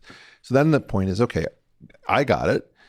You're not even caught up minimally to where we are now. And that's not a knock on you. Almost nobody is. Yeah. But then how does it become my job to digest what has been available for like over 90 years? Well, to me, the open question is whether what's been available for over 90 years can be, there could be a blueprint of a journey that one takes to understand it, not to be. I want to do that with you. And I one of the things I think I've been relatively successful at, for example, when you ask other people what gauge theory is, you get these very confusing responses. And my response is much simpler. It's a theory of differentiation, where when you calculate the instantaneous rise over run, you measure the rise not from a flat horizontal, but from a custom endogenous reference level. What do you mean by that? It's like, okay. And then I do this thing with Mount Everest, which is Mount Everest is how high? And then they give the height. I say, above what? Then they say sea level. And I say, which sea is that in Nepal? They're like, oh, I guess there isn't a sea because it's landlocked. It's like, okay, well, what do you mean by sea level? Oh, there's this thing called the geoid I'd never heard of. Oh, that's the reference level. That's a custom reference level that we imported. So all sorts of people have remembered the exact height of Mount Everest without ever knowing what it's a height from. Well, in this case, in gauge theory, there's a hidden reference level where you measure the rise in rise over run to give the slope of a line. What if you have different concepts of where that rise should be measured from that vary within the theory, that are endogenous to the theory? That's what gauge theory is. Okay, we have a video here, right? Yeah. Okay. I'm going to use my phone. If I want to measure my hand and its slope, this is my attempt to measure it using standard calculus. In other words, the reference level is apparently flat, and I measure the rise above that phone using my hand. Okay? If I want to use gauge theory, it means I can do this, or I can do that, or I can do this, or I can do this, or I could do what I did from the beginning. Okay? At some level, that's what gauge theory is. Now, that is now, I've never heard anyone describe it that way. So while the community may say, well, who is this guy and why does he have the right to talk in public? I'm waiting for somebody to jump out of the woodwork and say, Eric's whole shtick about rulers and protractors leading to a derivative. Derivatives are measured as rise over run above a reference level. The reference level is not fit together. Like, I go through this whole shtick in order to make it accessible. Mm-hmm. I've never heard anyone say it. I'm trying to make Prometheus would like to discuss fire with everybody else. All right, I'm going to just say one thing to close out the earlier line, which is what I think we should have continued with. When you take the naturally occurring spinners, the unadorned spinners, the naked spinners, not on this 14-dimensional manifold, but on something very closely tied to it, which I've called the chimeric tangent bundle. That is the object which stands in for the thing that should have had length and angle on it, but just missed, okay? When you take that object and you form spinners on that and you don't adorn them, so you're still in the single origin story, you get very large spinorial objects upstairs on this 14-dimensional world Y14, which is part of the observers. When you pull that information back from Y14 down to X4, it miraculously looks like the adorned spinners, the festooned spinners, the spinners that we play with in ordinary reality. In other words, the 14-dimensional world looks like a 4-dimensional world plus a 10-dimensional complement. So 10 plus 4 equals 14.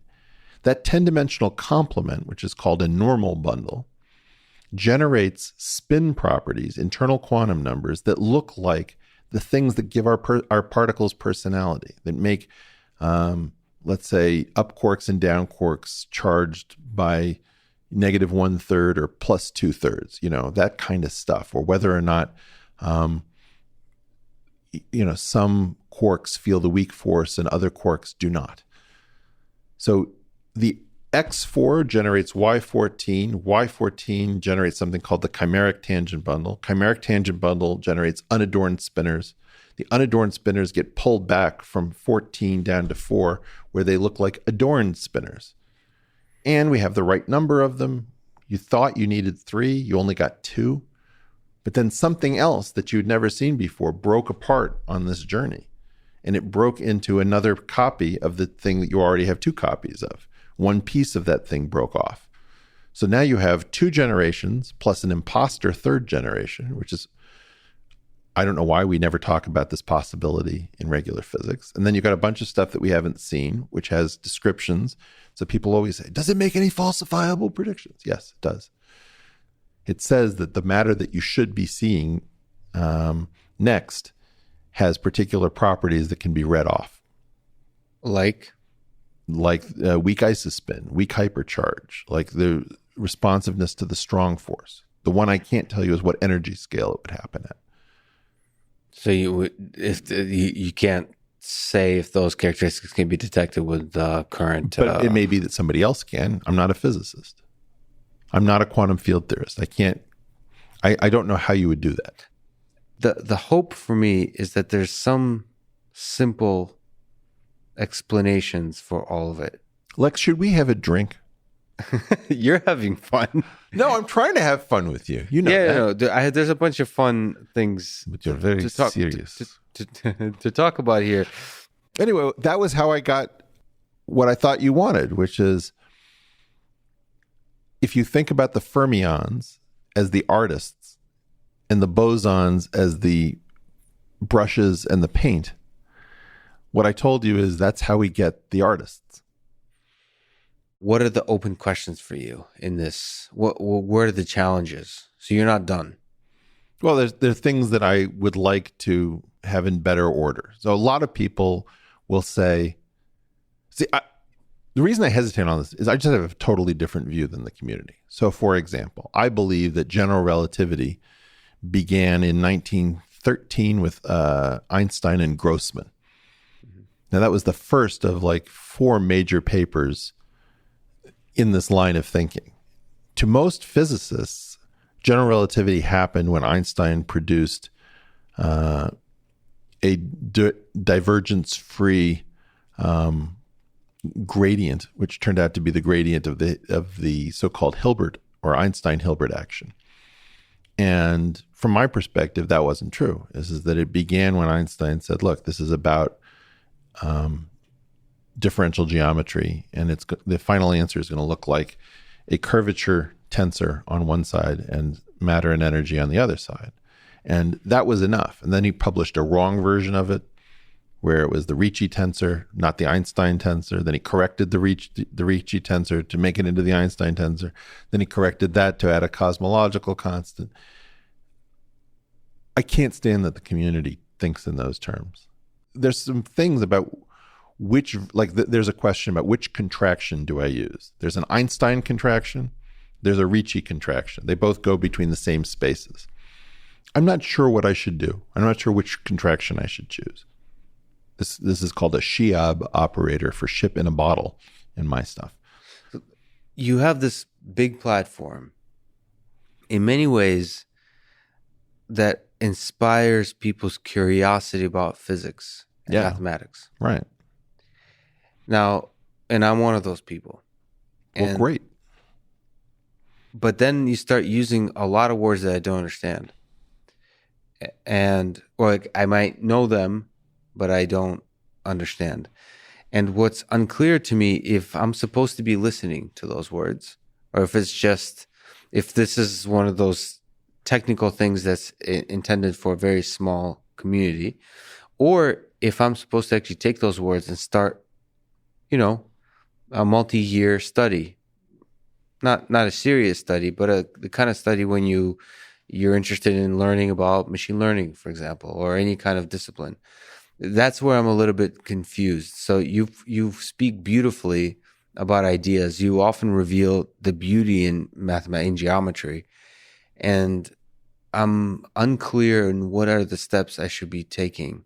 I I'm curious. How can I explore? How can I play with something? How can I play with these ideas Right. and enjoy the beauty of not necessarily understanding the depth of a theory that you're presenting, but start to share in the beauty, as opposed to sharing and enjoying the beauty of just the way, the passion with which you speak, which is in itself fun uh, to listen to, but also starting to be able to understand some aspects of this theory that I can enjoy it to and start to build an intuition. What the heck we're even talking about?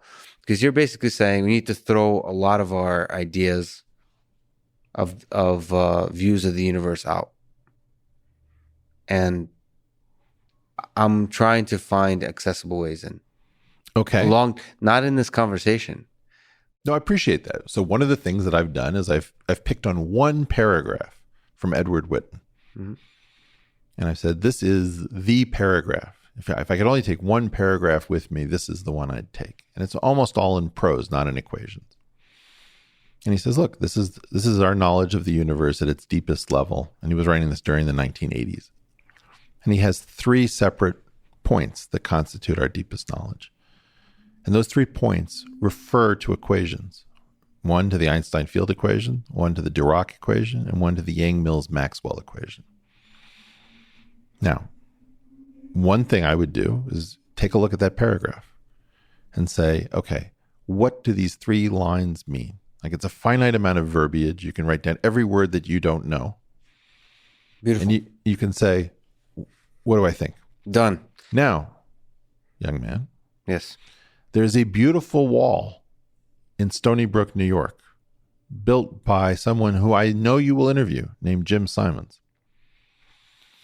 And Jim Simons, he's not the artist, but he's the guy who funded it. Yeah. World's greatest hedge fund manager. And on that wall contain the 3 equations that Whitten refers to in that paragraph. And so that is the transmission from the paragraph or graph to the wall. Now that wall needs an owner's manual, which Roger Penrose has written, called The Road to Reality. Let's call that the tome. Mm-hmm. So this is the subject of the so-called Graph Wall Tome project that is going on in our Discord server and our general group around the Portal community, which is, how do you take something that purports in one paragraph to say what the deepest understanding man has of the universe in which he lives? It's memorialized on a wall, which nobody knows about, which is an incredibly gorgeous piece of art. And that was written up in a book which has been written for no man, right? Maybe it's for a woman, I don't know. But no one should be able to read this book, because either you're a professional and you know a lot of this book, in which case it's kind of a refresher to see how Roger thinks about these things, or you don't even know that this book is a self-contained invitation to understanding our deepest nature. So I would say find yourself in the Graph Wall Tome transmission sequence and join the Graph Wall Tome project if that's of interest. Okay, beautiful. Now, just to linger on a little longer, what kind of journey do you see geometric unity taking? I don't know. I mean, that's the thing is that, first of all, the professional community has to get very angry and outraged, and they have to work through their feelings that this is nonsense, this is bullshit, or like, no, wait a minute, this is really cool. Actually, I need some clarification over here. So there's going to be some sort of weird coming back together process. Are you already hearing murmurings of that? Well, it's very funny. Officially, I've seen very little. So it's perhaps happening quietly. Yeah. You often talk about we need to get off this planet. Yep. Can I try to sneak up on that by asking, what in your kind of view is the difference, the gap between the science of it, the theory, and the actual engineering of building something that leverages the theory to do something? Like, how big is that We don't know. gap? I mean, if you have 10 extra dimensions to play with that are the rulers and protractors of the world themselves, can you gain access to those dimensions? Do you have a hunch? So I don't know. I don't want to get ahead of myself, because you have to appreciate, I can have hunches and I can jaw off. But one of the ways that I'm succeeding in this world is to not bow down to my professional communities, nor to ignore them. Like, I'm actually interested in the criticism. I just want to denature it so that it's not mostly interpersonal and irrelevant. I believe that they don't want me to speculate, and I don't need to speculate about this. I can simply say I'm open to the idea that it may have engineering prospects and it may be a death sentence. We may find out that there's not enough new here, that even if it were right, that there would be nothing new to do. Can't tell you. That's what you mean by death sentences. There would not be exciting breakthroughs. Wouldn't that it follow be on. terrible if you couldn't, like, you can do new things in an Einsteinian world that you couldn't do in a Newtonian world? Right. You know, like you have twin paradoxes or Lorentz contraction of length, or any one of a number of new cool things happen in relativity theory that didn't happen for Newton. What if there wasn't new stuff to do at the next and final level? So first of all, that would be quite sad. Yeah. Let me ask a silly question, but we'll say it with a straight face. Impossible. So let me mention Elon Musk. What are your thoughts about? You're more on the physics theory side of things. He's more on the physics engineering side of things in terms of SpaceX efforts. What do you think of his efforts to get off this planet? Well, I think he's the other guy who's semi-serious about getting off this planet. I think there are two of us who are semi-serious about getting off the planet. What do you think about his methodology and yours when you look at them? I don't want to be against Elon, because like I was so excited that like your top video was Ray Kurzweil, and then I did your podcast and we had some chemistry, so it zoomed up. Yeah. And I thought, okay, I'm going to beat Ray Kurzweil. So just as I'm coming up on Ray Kurzweil, you're like, and now a Lex Fridman special, Elon Musk, and he blew me out of the water. So I don't want to be petty about it. I want to say that I don't, but I am. Yeah. Okay, but here's the funny part. He's not taking enough risk. Like, he's trying to get us to Mars. Imagine that he got us to Mars, the moon, and we'll throw in Titan. Yeah. And nowhere good enough. The diversification level is too low. Now, there's a compatibility. First of all, I don't think Elon is serious about Mars. I think Elon is using Mars as a narrative, as a story, as a dream, to make the moon jealous. To make the I think he's using it as a story to organize us, to reacquaint ourselves with our need for space, our need to get off this planet. It's a concrete thing. He's shown that many people think that he's shown that he's the most brilliant and capable person on the planet. I don't think that's what he showed. I think he showed that the rest of us have forgotten our capabilities. And so he's like the only guy who has still kept the faith and is like, what's wrong with you people? So you think the lesson we should draw from Elon Musk is there's a capable person within a lot of us? Elon makes sense to me. In what way? He's doing what any sensible person should do. He's trying incredible things, and he's partially succeeding, partially failing. To try to solve the obvious problems before. Duh. Yeah. But he comes up with things like, I got it. We'll come up with a battery company, but batteries aren't sexy. So we'll make a car around it. It's like, great. Or any one of a number of things. Elon is behaving like a sane person, and I view everyone else as insane. And my feeling is that we really have to get off this planet. We have to get out of this. We have to get out of the neighborhood. To linger on a little bit, do you think that's a physics problem or an engineering problem? I think it's a cowardice problem. I think that we're afraid that we had 400 hitters of the mind, like Einstein and Dirac, and that era is done. And now we're just sort of copy editors. So is some of it money? Like, if we become brave enough to go outside the solar system? Can we afford to financially? Well, I think that's not really the issue. The issue is, look what Elon did well. He amassed a lot of money. And then he plowed it back in, and he spun the wheel, and he made more money. And now he's got FU money. Now the problem is that a lot of the people who have FU money are not people whose middle finger you ever want to see. I want to see Elon's middle finger. I want to see what do you mean by that? Or like when you say, fuck it, I'm going to do the biggest possible. He's going to do whatever the fuck he wants. Yeah. Right? Fuck you. Fuck anything that gets in his way that he can afford to push out of his way. And you're saying he's not actually even doing that enough. No, he's not going. Please, I'm going to go. Elon's doing fine with his money. I just want him to enjoy himself, have the most, Dionysian. Well, no, but you're saying Mars is playing it safe. He doesn't know how to do anything else. He knows rockets. Yeah. And he might know some physics at a fundamental level. Yeah. I guess, okay, let me go right back to it. How much physics how much brilliant breakthrough ideas on the physics side do you need to get off this planet? I don't know. Yeah. And I don't know whether, like in my most optimistic dream, I don't know whether my stuff gets us off the planet. But it's hope.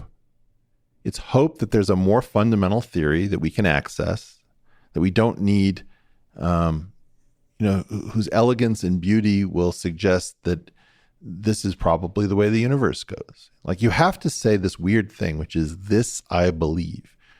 And this I believe is a very dangerous statement. But this I believe that my theory points the way. Now, Elon might or might not be able to access my theory. I don't know what he knows. But keep in mind, why are we all so focused on Elon? It's really weird. It's kind of creepy too. Why? He's just the person who's just asking the obvious questions and doing whatever he can. But he makes sense to me. You see, right. Craig Venter makes sense to me. Jim Watson makes sense to me. But we're focusing on Elon because he's somehow is rare. Well, that's the weird thing. Like we've come up with a system that eliminates all Elon from our pipeline. And Elon somehow snuck through when they weren't quality adjusting everything, And this idea of DISC, right? Distributed Idea Suppression Complex. Yeah. Is that what's bringing the Elons of the world down? It's so funny. It's like he's asking Joe Rogan, like, is that a joint? It's like, well, what will happen if I smoke it? What will happen to the stock price? What will happen if I scratch myself in public? What will happen if I say what I think about Thailand or COVID or who knows what? And everybody's like, don't say that. Say this. Go do this. Go do that. Well, it's crazy making. It's absolutely crazy making. And if you think about what we put people through, we need to get people who can use FU money, the FU money they need to insulate themselves from all of the people who know better. Because my nightmare is that why did we only get one Elon? What if we were supposed to have thousands and thousands of Elons? And the weird thing is, like, this is all that remains. You're looking at like Obi-Wan and Yoda, and it's like this is all that's left after Order 66 has been executed. And that's the thing that's really upsetting to me is we used to have Elon's 5 deep, and then we could talk about Elon in the context of his cohort. But this is like, if you were to see a giraffe in the Arctic with no trees around, you'd think, why the long neck? What a strange sight, How do we get more Elons? How do we change the... So I think that we know MIT... Yeah. And Harvard. So maybe returning to our previous conversation, my sense is that the Elons of the world are supposed to come from MIT and Harvard. Right. And how do you change? Let's think of one that MIT sort of killed. Have any names in mind? Aaron Swartz leaps to my mind. Yeah. Okay. Are we, MIT, supposed to shield the Aaron Swartzes from... I don't know, journal publishers, or are we supposed to help the journal publishers so that we can throw 35-year sentences in his face or whatever it is that we did that depressed him? Okay, so here's my point. Yeah. I want MIT to go back to being the home of Aaron Swartz. And if you want to send Aaron Swartz to a state where he's looking at 35 years in prison or something like that, you are my sworn enemy. You are not MIT. Yeah. You are the traitorous, irresponsible, middle-brow, pencil-pushing, green eye shade fool that needs to not be in the seat at the presidency of MIT, period, the end. Get the fuck out of there and let one of our people sit in that chair. And the thing that you've articulated is that the people in those chairs are not the way they are because they're evil or somehow morally compromised. Is that it's just that's the distributed nature. Is that there's some kind of aspect of the system these that's are people who wed themselves to the system. They adapt every instinct. And the fact is that they're not going to be on Joe Rogan smoking a blunt. Let me ask a silly question. Do you think institutions generally just tend to become that? No. We get some of the institutions. We get Caltech. Here's what we're supposed to have. We're supposed to have Caltech. We're supposed to have Reed. We're supposed to have Deep Springs. We're supposed to have MIT. We're supposed to have a part of Harvard. And when the sharp elbow crowd comes after the sharp mind crowd, we're supposed to break those sharp elbows and say, don't come around here again. So what are the weapons that the sharp minds are supposed to use in our modern day? So to reclaim MIT, what's the future? Are you kidding me? First of all, assume that this is being seen at MIT. Hey, everybody. Definitely is. Okay.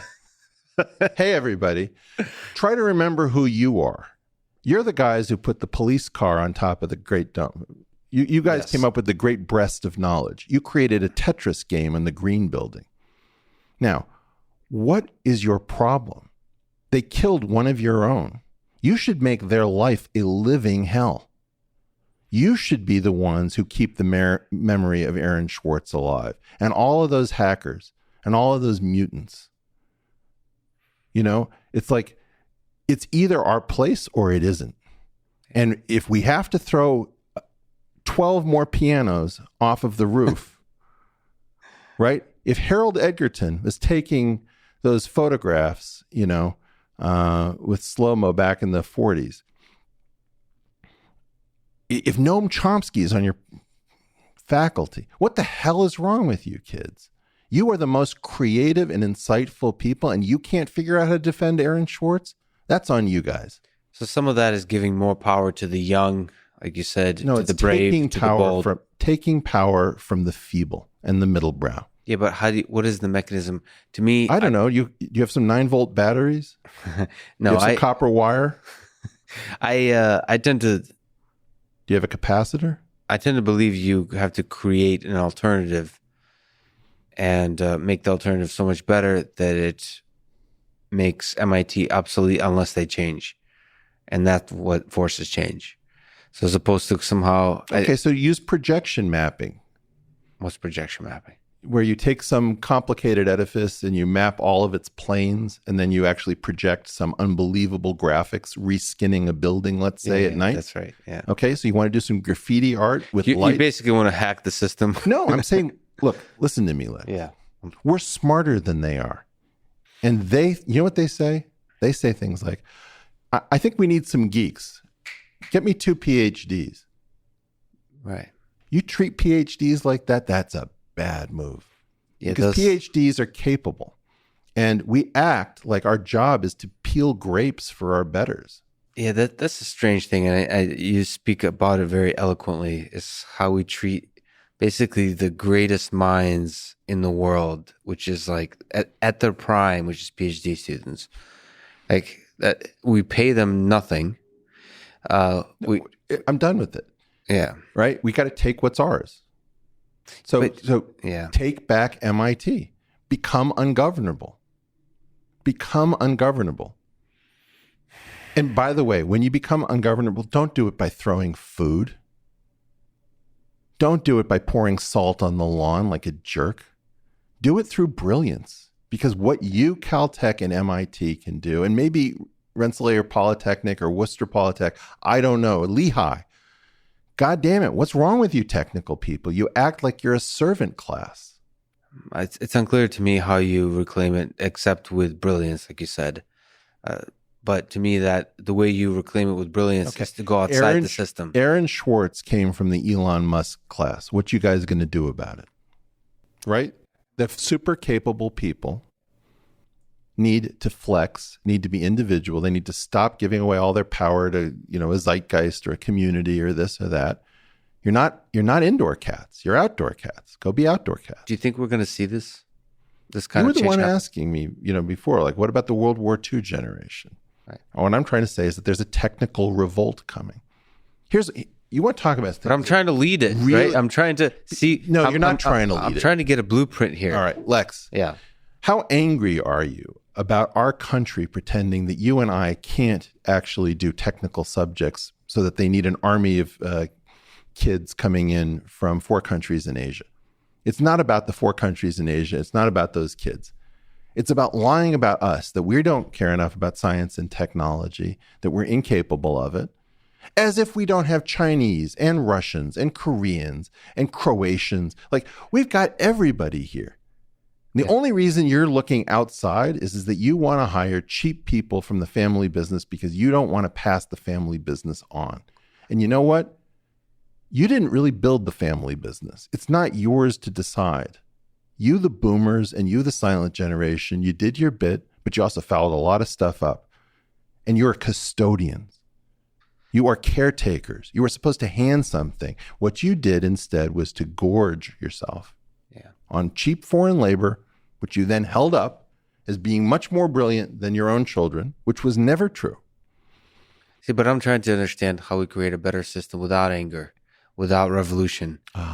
No, not by kissing and hugs but by, I don't understand within MIT what the mechanism of building a better MIT is. We're not going to pay Elsevier.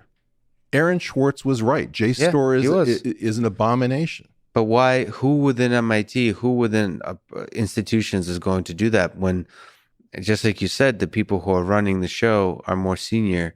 I don't know. Get Frank Wilczek to speak out. So it's basically individuals that step up. One of the surprising things about Elon is that one person can inspire so much. He's got academic freedom. It just comes from money.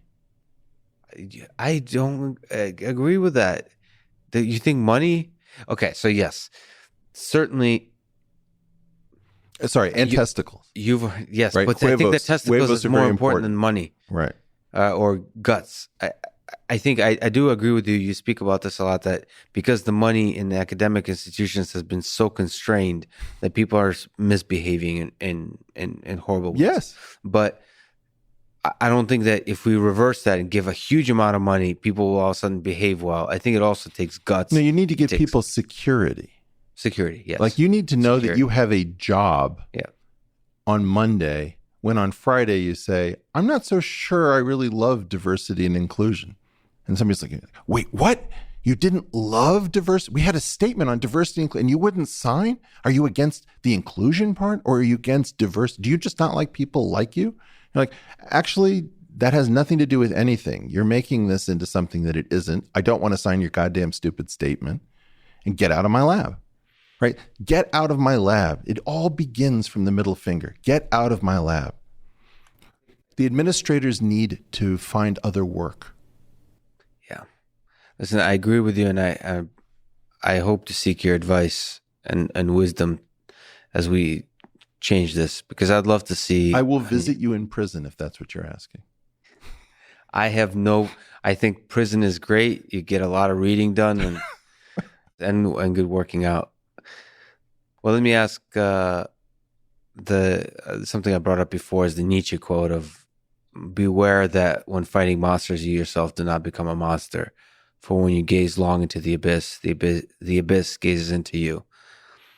Are you worried that your focus on the flaws in the system that we've just been talking about has damaged your mind, or the part of the mind of your mind that's able to see the beauty in the world, in the system, that because you have so sharply been able to see the flaws in the system, you can no longer step back and appreciate its beauty? Look, I'm the one who's trying to get the institutions to save themselves by getting rid of their inhabitants, but leaving the institution, like a neutron bomb that removes the unworkable leadership class, but leaves the structures. So so the leadership class is really the problem. The leadership class is but the problem. Individual, like the professors, the individual scholars. Well, the professors are going to have to go back into training to remember how to be professors. Like, people are cowards at the moment because if they're not cowards, they're unemployed. Yeah, that's one of the disappointing things I've encountered is, to me, tenure. But nobody has tenure now. Well, whether they do or not, they certainly don't have not the kind of character and fortitude that I was hoping to see. To me, but they'd be gone. But see, you're dreaming about the people who used to live at MIT. You're dreaming about the previous inhabitants of your university. And if you looked at somebody like, Isidore Singer is very old. I don't know what state he's in, but that guy was absolutely the real deal. And if you look at Noam Chomsky, tell me that Noam Chomsky has been muzzled, right? Yeah. Now, what I'm trying to get at is you're talking about younger, energetic people, but those people, like when I say something like, I'm for inclusion and I'm for diversity, but I'm against diversity and inclusion TM, like the movement. Well, I couldn't say that if I was a professor. Oh my God, he's against our sacred document. Okay, well, in that kind of a world, do you want to know how many things I don't agree with you on? Like, we could go on for days and days and days, all of the nonsense that you've parroted inside of the institution. Any sane person has no need for it. They have no want or desire. Do you think you have to have some patience for nonsense when many people work together in a system? How long has string theory gone on for, and how long have I been patient? Okay, so you're talking about... There's a limit to patience. You're talking about 36 years of modern nonsense in string theory. So you can do 8 to 10 years, but not more. I can do 40 minutes. This is 36 Well, you've done that over 2 hours already. No, but I appreciate it. But it's been 36 years of nonsense since the anomaly cancellation in string theory. It's like, what are you talking about patience? I mean, Lex, you're not even acting like yourself. No, you're trying to stay in the system. I'm not. I'm trying to see if perhaps. So my hope is that the system just has a few assholes in it, which you highlight, and the fundamentals of the system aren't broken. Because if the fundamentals of the systems are broken, then I just don't see a way for MIT to succeed. I don't see how young people take over MIT. I don't see how... by inspiring us. The great part about being at MIT, when you saw the genius in these pranks, the heart, the irreverence. Yeah. It's like, we were talking about Tom Lehrer the last time. Tom Lehrer was as naughty as the day is long. Agreed? Yeah, agreed. Was he also a genius? Was he well-spoken? Was he highly cultured? He was so talented, so intellectual, that he could just make fart jokes morning, noon, and night. Yeah. Okay. Well, in part, the right to make fart jokes, the right to, for example, put a functioning phone booth that was ringing on top of the Great Dome at MIT has to do with we are such badasses that we can actually do this stuff. Well, don't tell me about it anymore. Go break the law. Go break the law in a way that inspires us and makes us not want to prosecute you. Break the law in a way that lets us know that you're calling us out on our bullshit, that you're filled with love, and that our technical talent has not gone to sleep. It's not incapable. And if the idea is that you're going to dig a moat around the university and fill it with tiger sharks, that's awesome. because I don't know how you're going to do it. But if you actually manage to do that, I'm not going to prosecute you under reckless endangerment. Yeah. That's beautifully put. I hope first of all, they'll listen. I hope young people at MIT will take over in this kind of way. In the introduction to your podcast episode on Jeffrey Epstein, you give to me a really moving story, but unfortunately for me, too brief, about your experience with a therapist and a lasting terror that permeated your mind. Can you go there? Can you tell? I don't think so. I mean, I appreciate what you're saying. I said it obliquely. I said enough. There are bad people who cross our paths, and the current vogue is to say, oh, I'm a survivor. I'm a victim. I can do anything I want. This is a broken person. And I don't know why I was sent to a broken person as a kid. And to be honest with you, I also felt like in that story, I say that I was able to say no. And this was like the entire weight of authority. And he was misusing his position. And I was also able to say no. What I couldn't say no to was having him re-inflicted in my life. Right, so you were sent back a second time. I tried to complain about what had happened, and I tried to do it in a way that did not immediately cause horrific consequences to both this person and myself, because we don't have the tools to deal with sexual misbehavior. We have nuclear weapons. We don't have any way of saying, this is probably not a good place or a role for you at this moment as an authority figure, and something needs to be worked on. So in general, when we see somebody who is misbehaving in that way, our immediate instinct is to treat the person as, Satan. And we understand why. We don't want our children to be at risk. Now, I personally believe that I fell down on the job and did not call out the Jeffrey Epstein thing early enough because I was terrified of what Jeffrey Epstein represents. And this recapitulated the old terror, trying to tell the world this therapist is out of control. And when I said that, the world responded by saying, well, you have 2 appointments booked and you have to go for the second one. So I got re-inflicted into this office on this person who was now convinced that I was about to tear down his career and his reputation. It might have been on the verge of suicide for all I know. I don't know. But he was very, very angry. And he was furious with me that I had breached a sacred confidence of his office. What kind of ripple effects does that have? Has that had through the rest of your life? The absurdity and the cruelty of that. I mean, there's no sense to it. Well, see, this is the thing people don't really grasp, I think. There's an academic who I got to know many years ago named Jennifer Fried, who has a theory of betrayal, which she calls institutional betrayal. And her gambit is that when you are betrayed by an institution that is sort of like a fiduciary or a parental obligation to take care of you, that you find yourself in a far different situation with respect to trauma than if you are betrayed by somebody who's a peer. And so I think that in my situation, I kind of repeat a particular dynamic with authority. I come in not following all the rules, trying to do some things, not trying to do others, blah, blah, blah.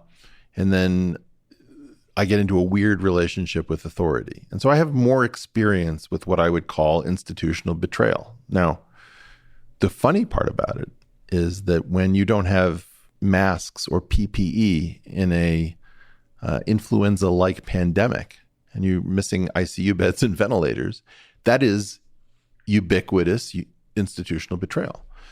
So I believe that in a weird way, I was very early. The idea of, and this is like the really hard concept, pervasive or otherwise universal institutional betrayal, where all of the institutions, you can count on any hospital to not charge you properly for what their services are. You can count on no pharmaceutical company to produce the drug that will be maximally beneficial to the people who take it. You know that your financial professionals are not simply working in your best interest. And that issue had to do with the way in which growth left our system. So I think that the weird thing is that this first institutional betrayal by a therapist left me very open to the idea of, okay, well, maybe the schools are bad. Maybe the hospitals are bad. Maybe the drug companies are bad. Maybe our food is off. Maybe our journalists are not serving journalistic ends. And that was what allowed me to sort of go all the distance and say, I wonder if our problem is that something is causing all of our sense-making institutions to be off. That was the big insight. And tying that to a single ideology, what if it's just about growth? They were all built on growth, and now we've promoted people who are capable of keeping quiet that their institutions aren't working. So we've the privileged, silent aristocracy, the people who can be counted upon not to mention a fire when a raging fire is tearing through a building. But nevertheless, how big of a psychological burden is that? It's huge. It's terrible. It's crushing. It's very comforting to be the parental. I don't know. I treasure. We were just talking about MIT. I can intellectualize and agree with everything you're saying, but there's a comfort, a warm blanket of being within the institution. And up until Aaron Schwartz, let's say. In other words, now if I look at the provost and the president as mommy and daddy, you did what to my big brother?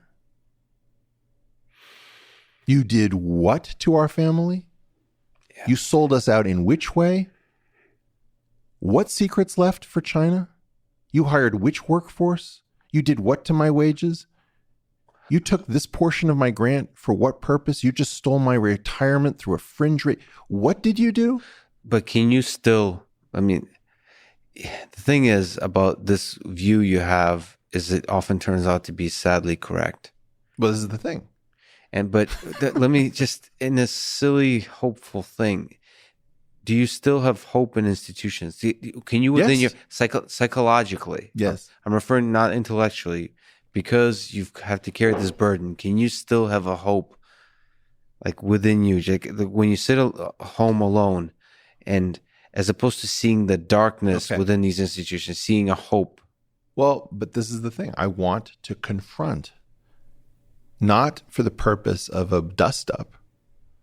I believe, for example, if you've heard episode 19, that the best outcome is for Carol Greider to come forward, as we discussed in episode 19. With your brother, Brett Weinstein. And say, you know what?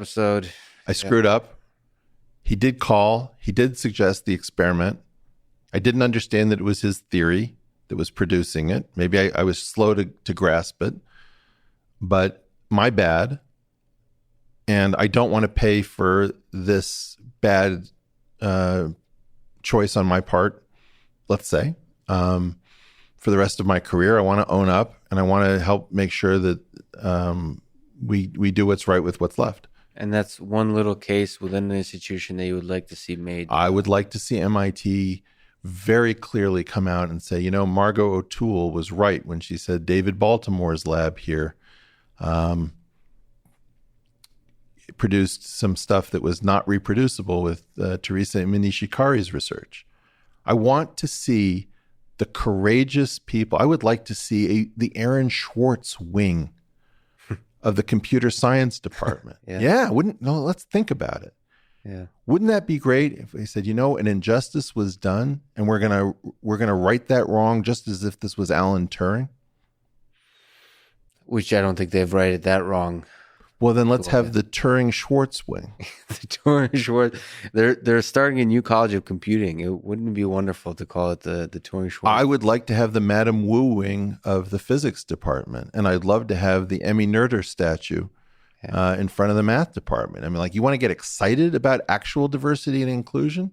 Yeah. Well, let's go with our absolute best people who never got theirs, because there is structural bigotry, But if we don't actually start celebrating the beautiful stuff that we're capable of, when we're handed heroes and we fumble them into the trash, what the hell? I mean, Lex, this is such nonsense. We just pulling our head out. You know, on everyone's cecum should be tattooed, if you can read this, you're too close. Beautifully put. And I'm a dreamer just like you. So I don't see as much of the darkness genetically or due to my life experience. But I do share the hope. For MIT, the institution that we care a lot about. We both do. Yeah. And Harvard, institution I don't give a damn about, but you do. So I love Harvard. I'm just kidding. I love Harvard, but Harvard and I have a very difficult relationship. And part of what, you know, when you love a family that isn't working, I don't want to trash. I didn't bring up the name of the president of MIT during the Aaron Swartz period. It's not vengeance. I want the rot cleared out. I don't need to go after human beings. Yeah. Just like you said, with the disk formulation, the individual human beings don't necessarily carry the. It's those chairs that are so powerful that in which they sit. It's the chairs, not the humans. It's not the humans.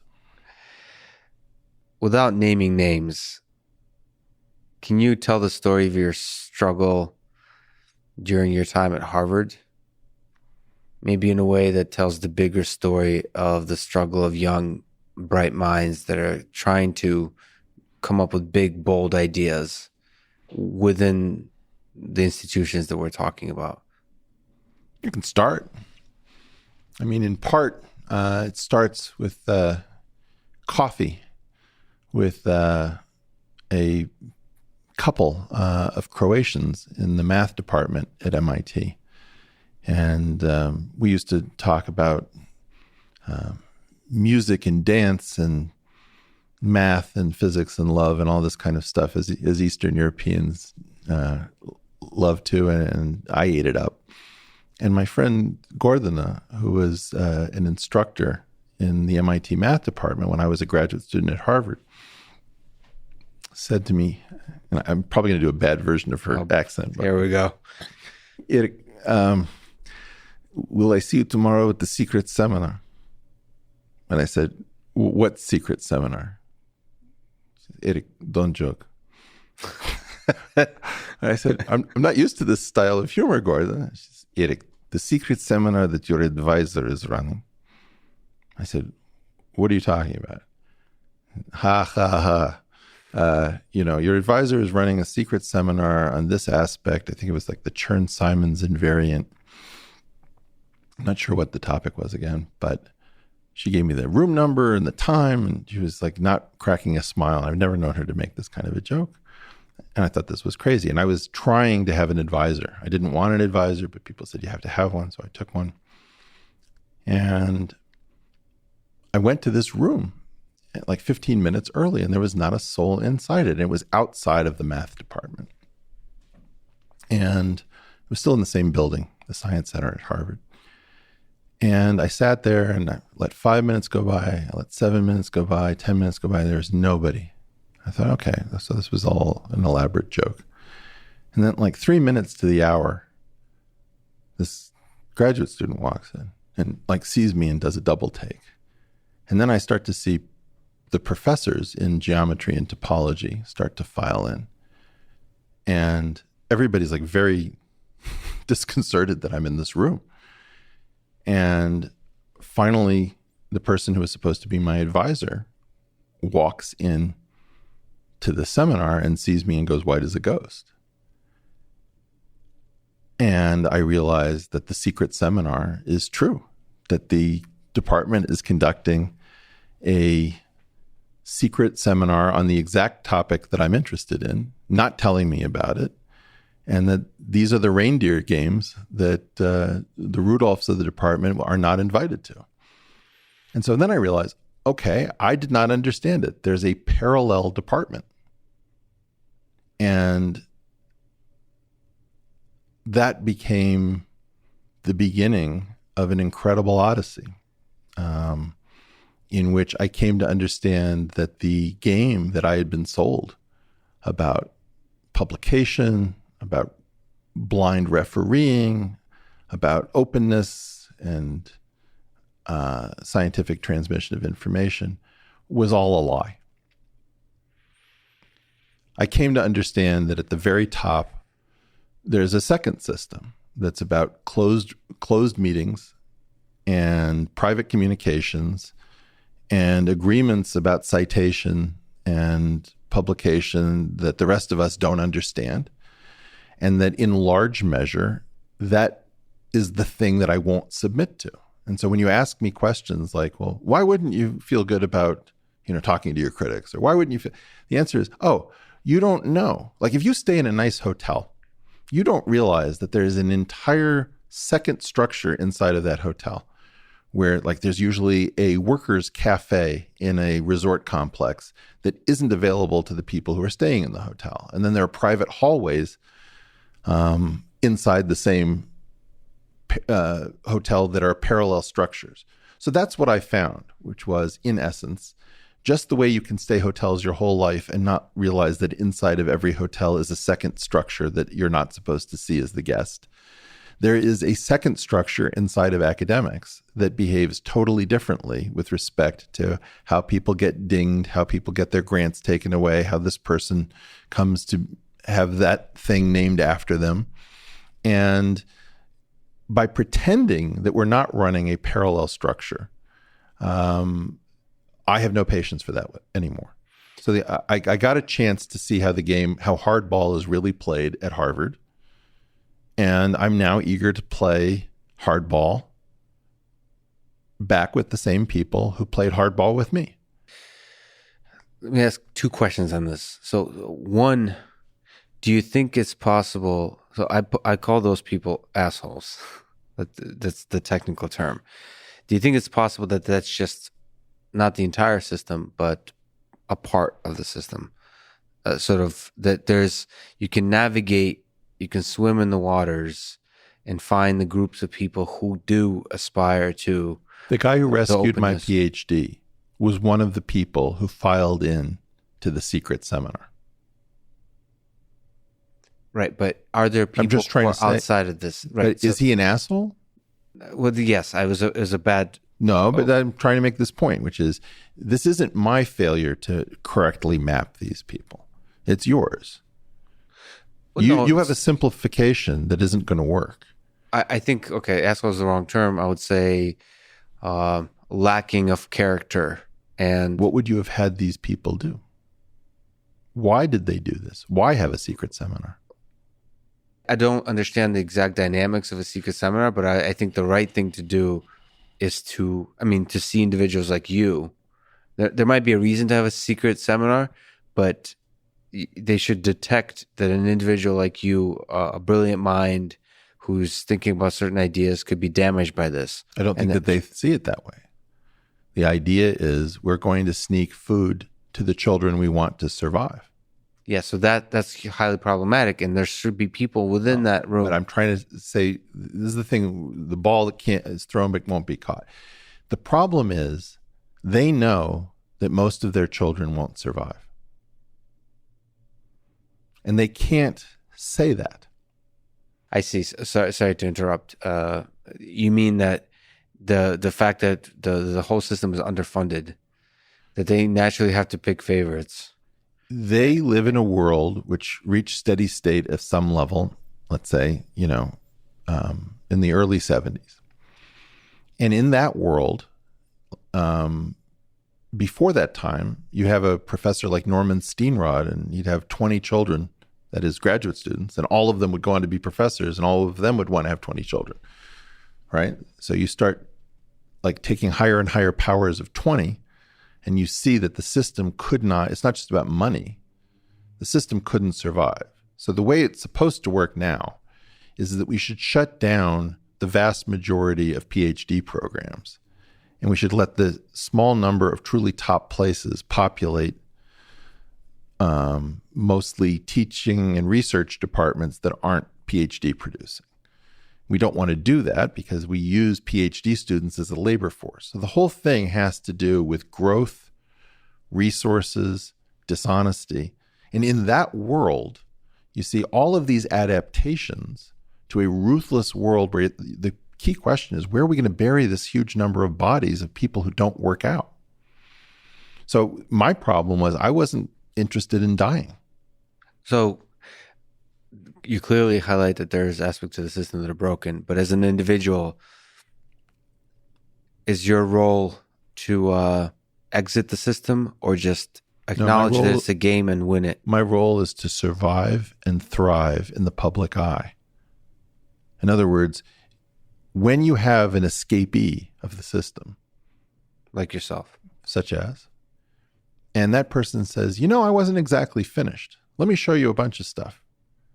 Let me show you that the theory of telomeres never got reported properly. Let me show you that all of marginal economics is supposed to be redone with a different version of the differential calculus. Let me show you that you didn't understand the self-dual Yang-Mills equations correctly in topology and physics, because they're in fact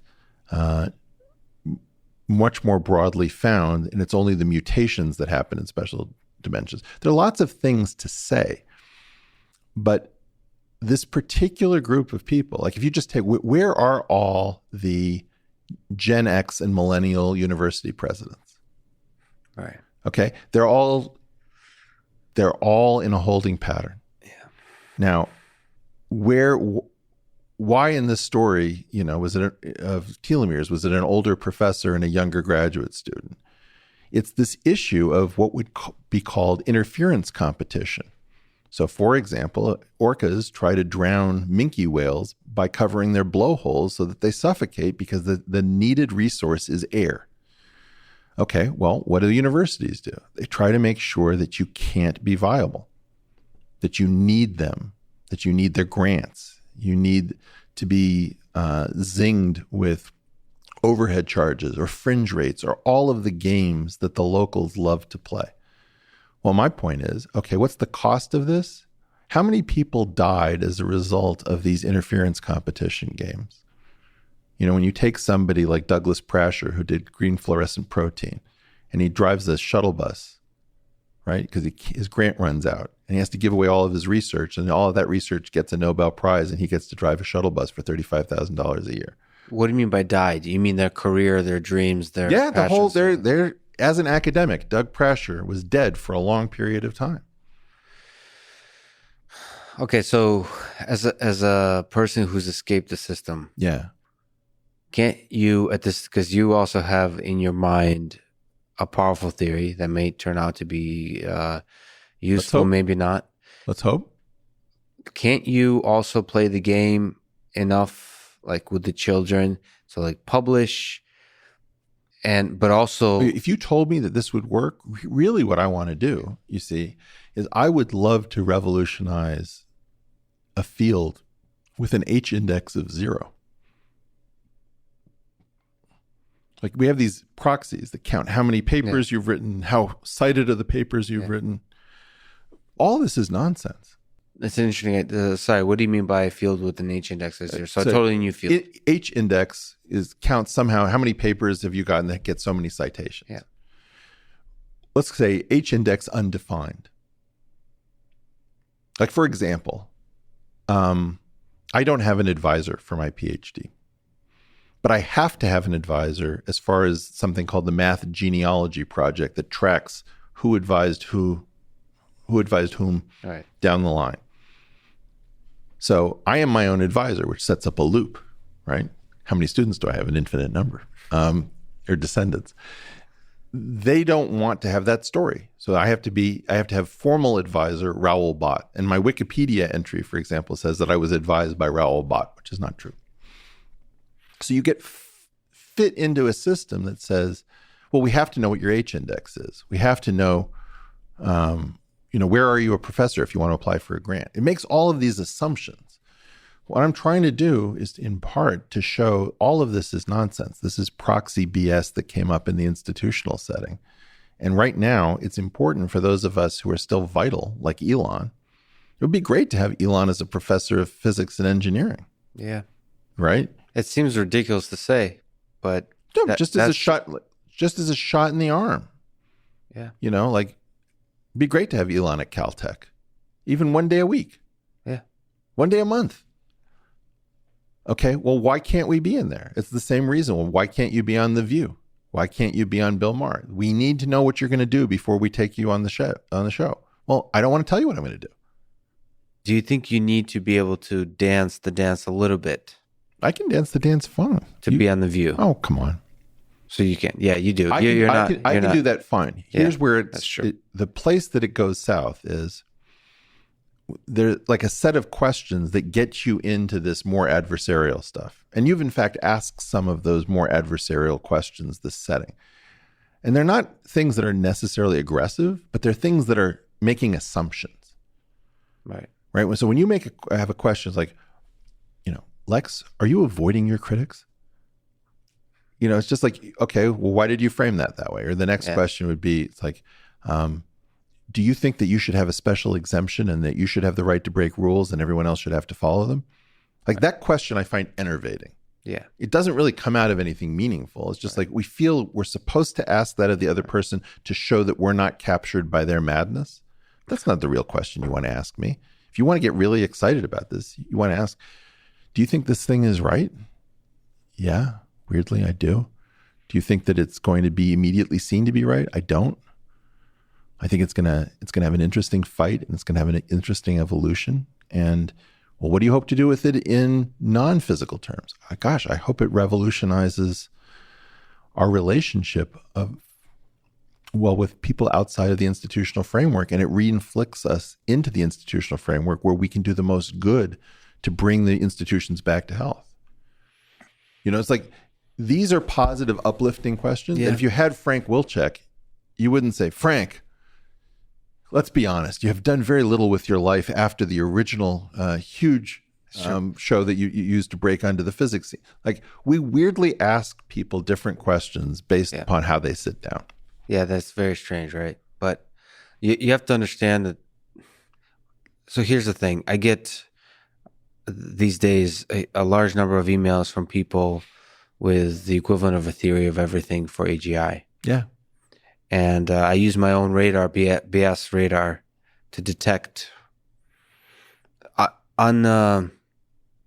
unfairly, perhaps, whether they're full of shit or not. Right. Because I love where you're going with this, by the way. And my concern I often think about is there's elements of brilliance in what people write to me, and I'm trying to right now, as you made it clear, the kind of judgments and assumptions we make. How am I supposed to deal with you who are not an outsider of the system and think about what you're doing? Because my radar is saying you're not full of shit. But I'm also not completely outside of the system. That's right. You've danced beautifully. You've actually got all the credibility that you're supposed to get, all the nice little stamps of approval. Not all, but a large enough amount.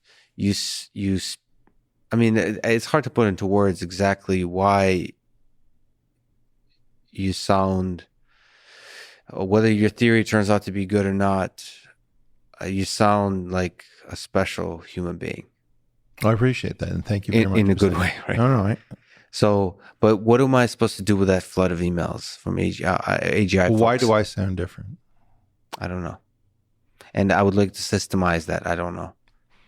Look, when you're talking to people, you very quickly can surmise, right? Like, am I claiming to be a physicist? No, I say at every turn, I'm not a physicist, right? When you say something about bundles, you say, well, can you explain it differently? I'm pushing around on this area, that lever over there. I'm trying to find something that we can play with and engage. And another thing is that I'll say something at scale. So if I was saying completely wrong things about bundles on the Joe Rogan program, you don't think that we wouldn't hear a crushing chorus? Yes. And absolutely, same thing with geometric unity. So I put up this this video from this Oxford lecture. I understand that's not a standard lecture, but you haven't heard, the most brilliant people in the field say, well, this is obviously nonsense. They don't know what to make of it. And they're going to hide behind, well, he hasn't said enough details. Where's the paper? Where's the paper? I've seen the criticism. I've gotten the same kind of criticism. I've published a few things, and especially stuff related to Tesla. We did studies on Tesla vehicles, and the kind of criticism I've gotten showed that they're completely... Oh, right. Like the guy who had Elon Musk on his program twice is going to give us an accurate assessment. Yeah, next. Exactly. Right? Exactly. It's just very low level. Like without actually ever addressing the content. Lex, I think that in part you're trying to solve a puzzle that isn't really your puzzle. I think you know that I'm sincere. You don't know whether the theory is going to work or not. And you know that it's not coming out of somebody who's coming out of left field. Like the story makes sense. There's enough that's new and creative and different in other aspects where you can check me, that your real concern is, are you really telling me that when you start breaking the rules, you see the system for what it is and it's become really vicious and aggressive? And the answer is yes. And I had to break the rules in part because of learning issues, because I came into this field, with a totally different set of attributes. My profile just doesn't look like anybody else's remotely.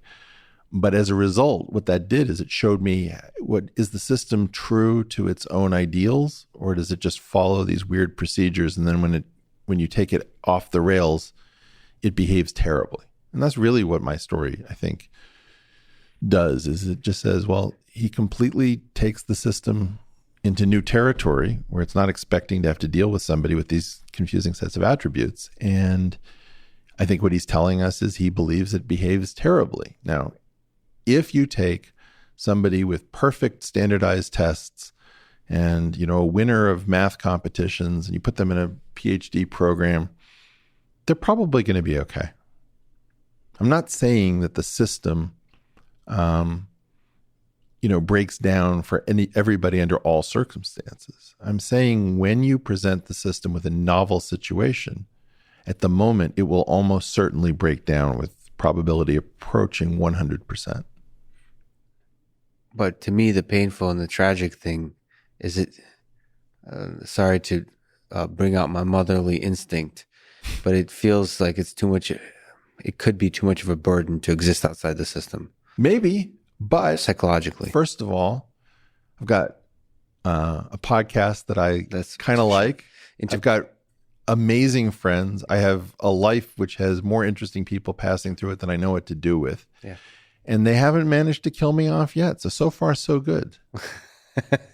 Speaking of which, you host an amazing podcast that we've mentioned several times, but should mention over and over, The Portal, where you somehow manage every single conversation is a surprise. You go, not just the guests, but just the places you take them, the kind of ways they become challenging and how you recover from that. It's full of genuine human moments. So I really appreciate it's a fun podcast to listen to. Let me ask some silly questions about it. What have you learned about conversation, about human to human conversation? Well, I have a problem that I haven't solved on The Portal, which is that in general, when I ask people questions, they usually find their deeply grooved answers. And I'm not so interested in all of the deeply grooved answers. And so there's a complaint, which I'm very sympathetic to, actually, that I talk over people, that I won't sit still for the answer. And I think that that's weirdly sort of correct. It's not that I'm not interested in hearing other voices. It's that I'm not interested in hearing the same voice on my program that I could have gotten on somebody else's. And I haven't solved that well. So I've learned that I need a new conversational technique where I can keep somebody from finding their comfortable place and yet not be the voice talking over that person. Yeah, it's funny. I can sense, like your conversation with Brett, I can sense you detect that the line he's going down is, how it's going to end.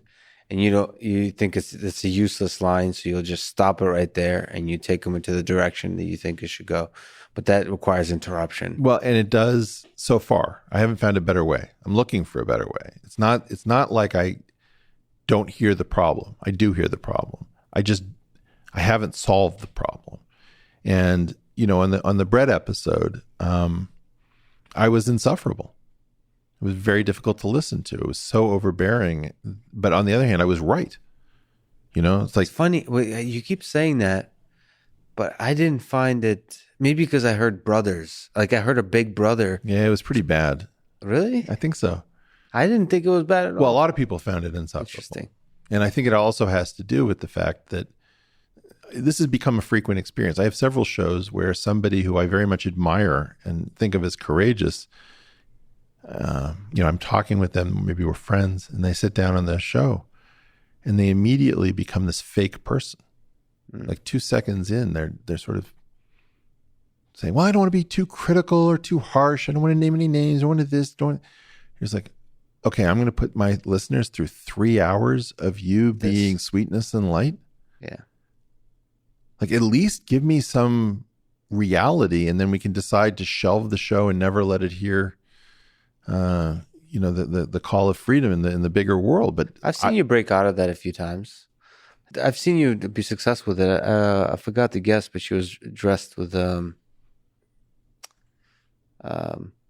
where at the end of the episode you had an argument about Brett.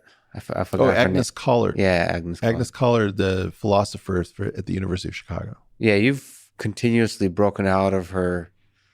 You guys went, you seem pretty genuine. I like her. I'm completely ethically opposed to what she's ethically for. Well, she was great, and she wasn't like that. You're both going hard. She's a grown up. Yeah, exactly. And she knows that I care about her. So that was awesome. Yeah. But you're saying that some people are difficult to break out that way. It's just that, she was bringing the courage of her convictions. Yeah. She was sort of defending the system. And I thought, wow, that's a pretty indefensible system that you're defending. But that's great, though. She's doing that, isn't it? I mean, it made for an awesome. I think it's very informative for the world. Yes. You just hated. I just can't stand the idea that somebody says, well, we don't care who gets paid or who gets the credit as long as we get the goodies, because that seems like insane.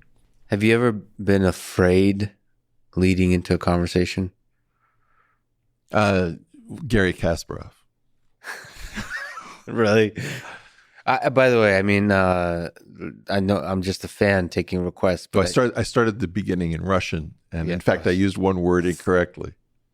Is that terrible? It was pretty good. It's pretty good Russian. What was terrible is I think he complimented you, right? No. Did he compliment you or was that me? Did he compliment you on your Russian? Well, he said almost perfect Russian. Yeah, like he was full of shit. That was not great Russian, but that was not great Russian. That was great. That was hard. You tried hard, which is what matters. That is so insulting. I hope so. But I do hope you continue. It felt like, I don't know how long it went. It might have been like a 2-hour conversation, but it felt, I hope it continues. Like, I feel like you have many more conversations with Gary. Yeah. I would love to hear. There's certain conversation I would just love to hear much longer. He's coming from it's this issue about needing to overpower people in a very dangerous world. And so Gary has that need. Yeah, he was interrupting you. It was an interesting dynamic. It was an interesting dynamic. Two Weinsteins going at. Two powerhouse egos, brilliant. No, don't say egos. Minds.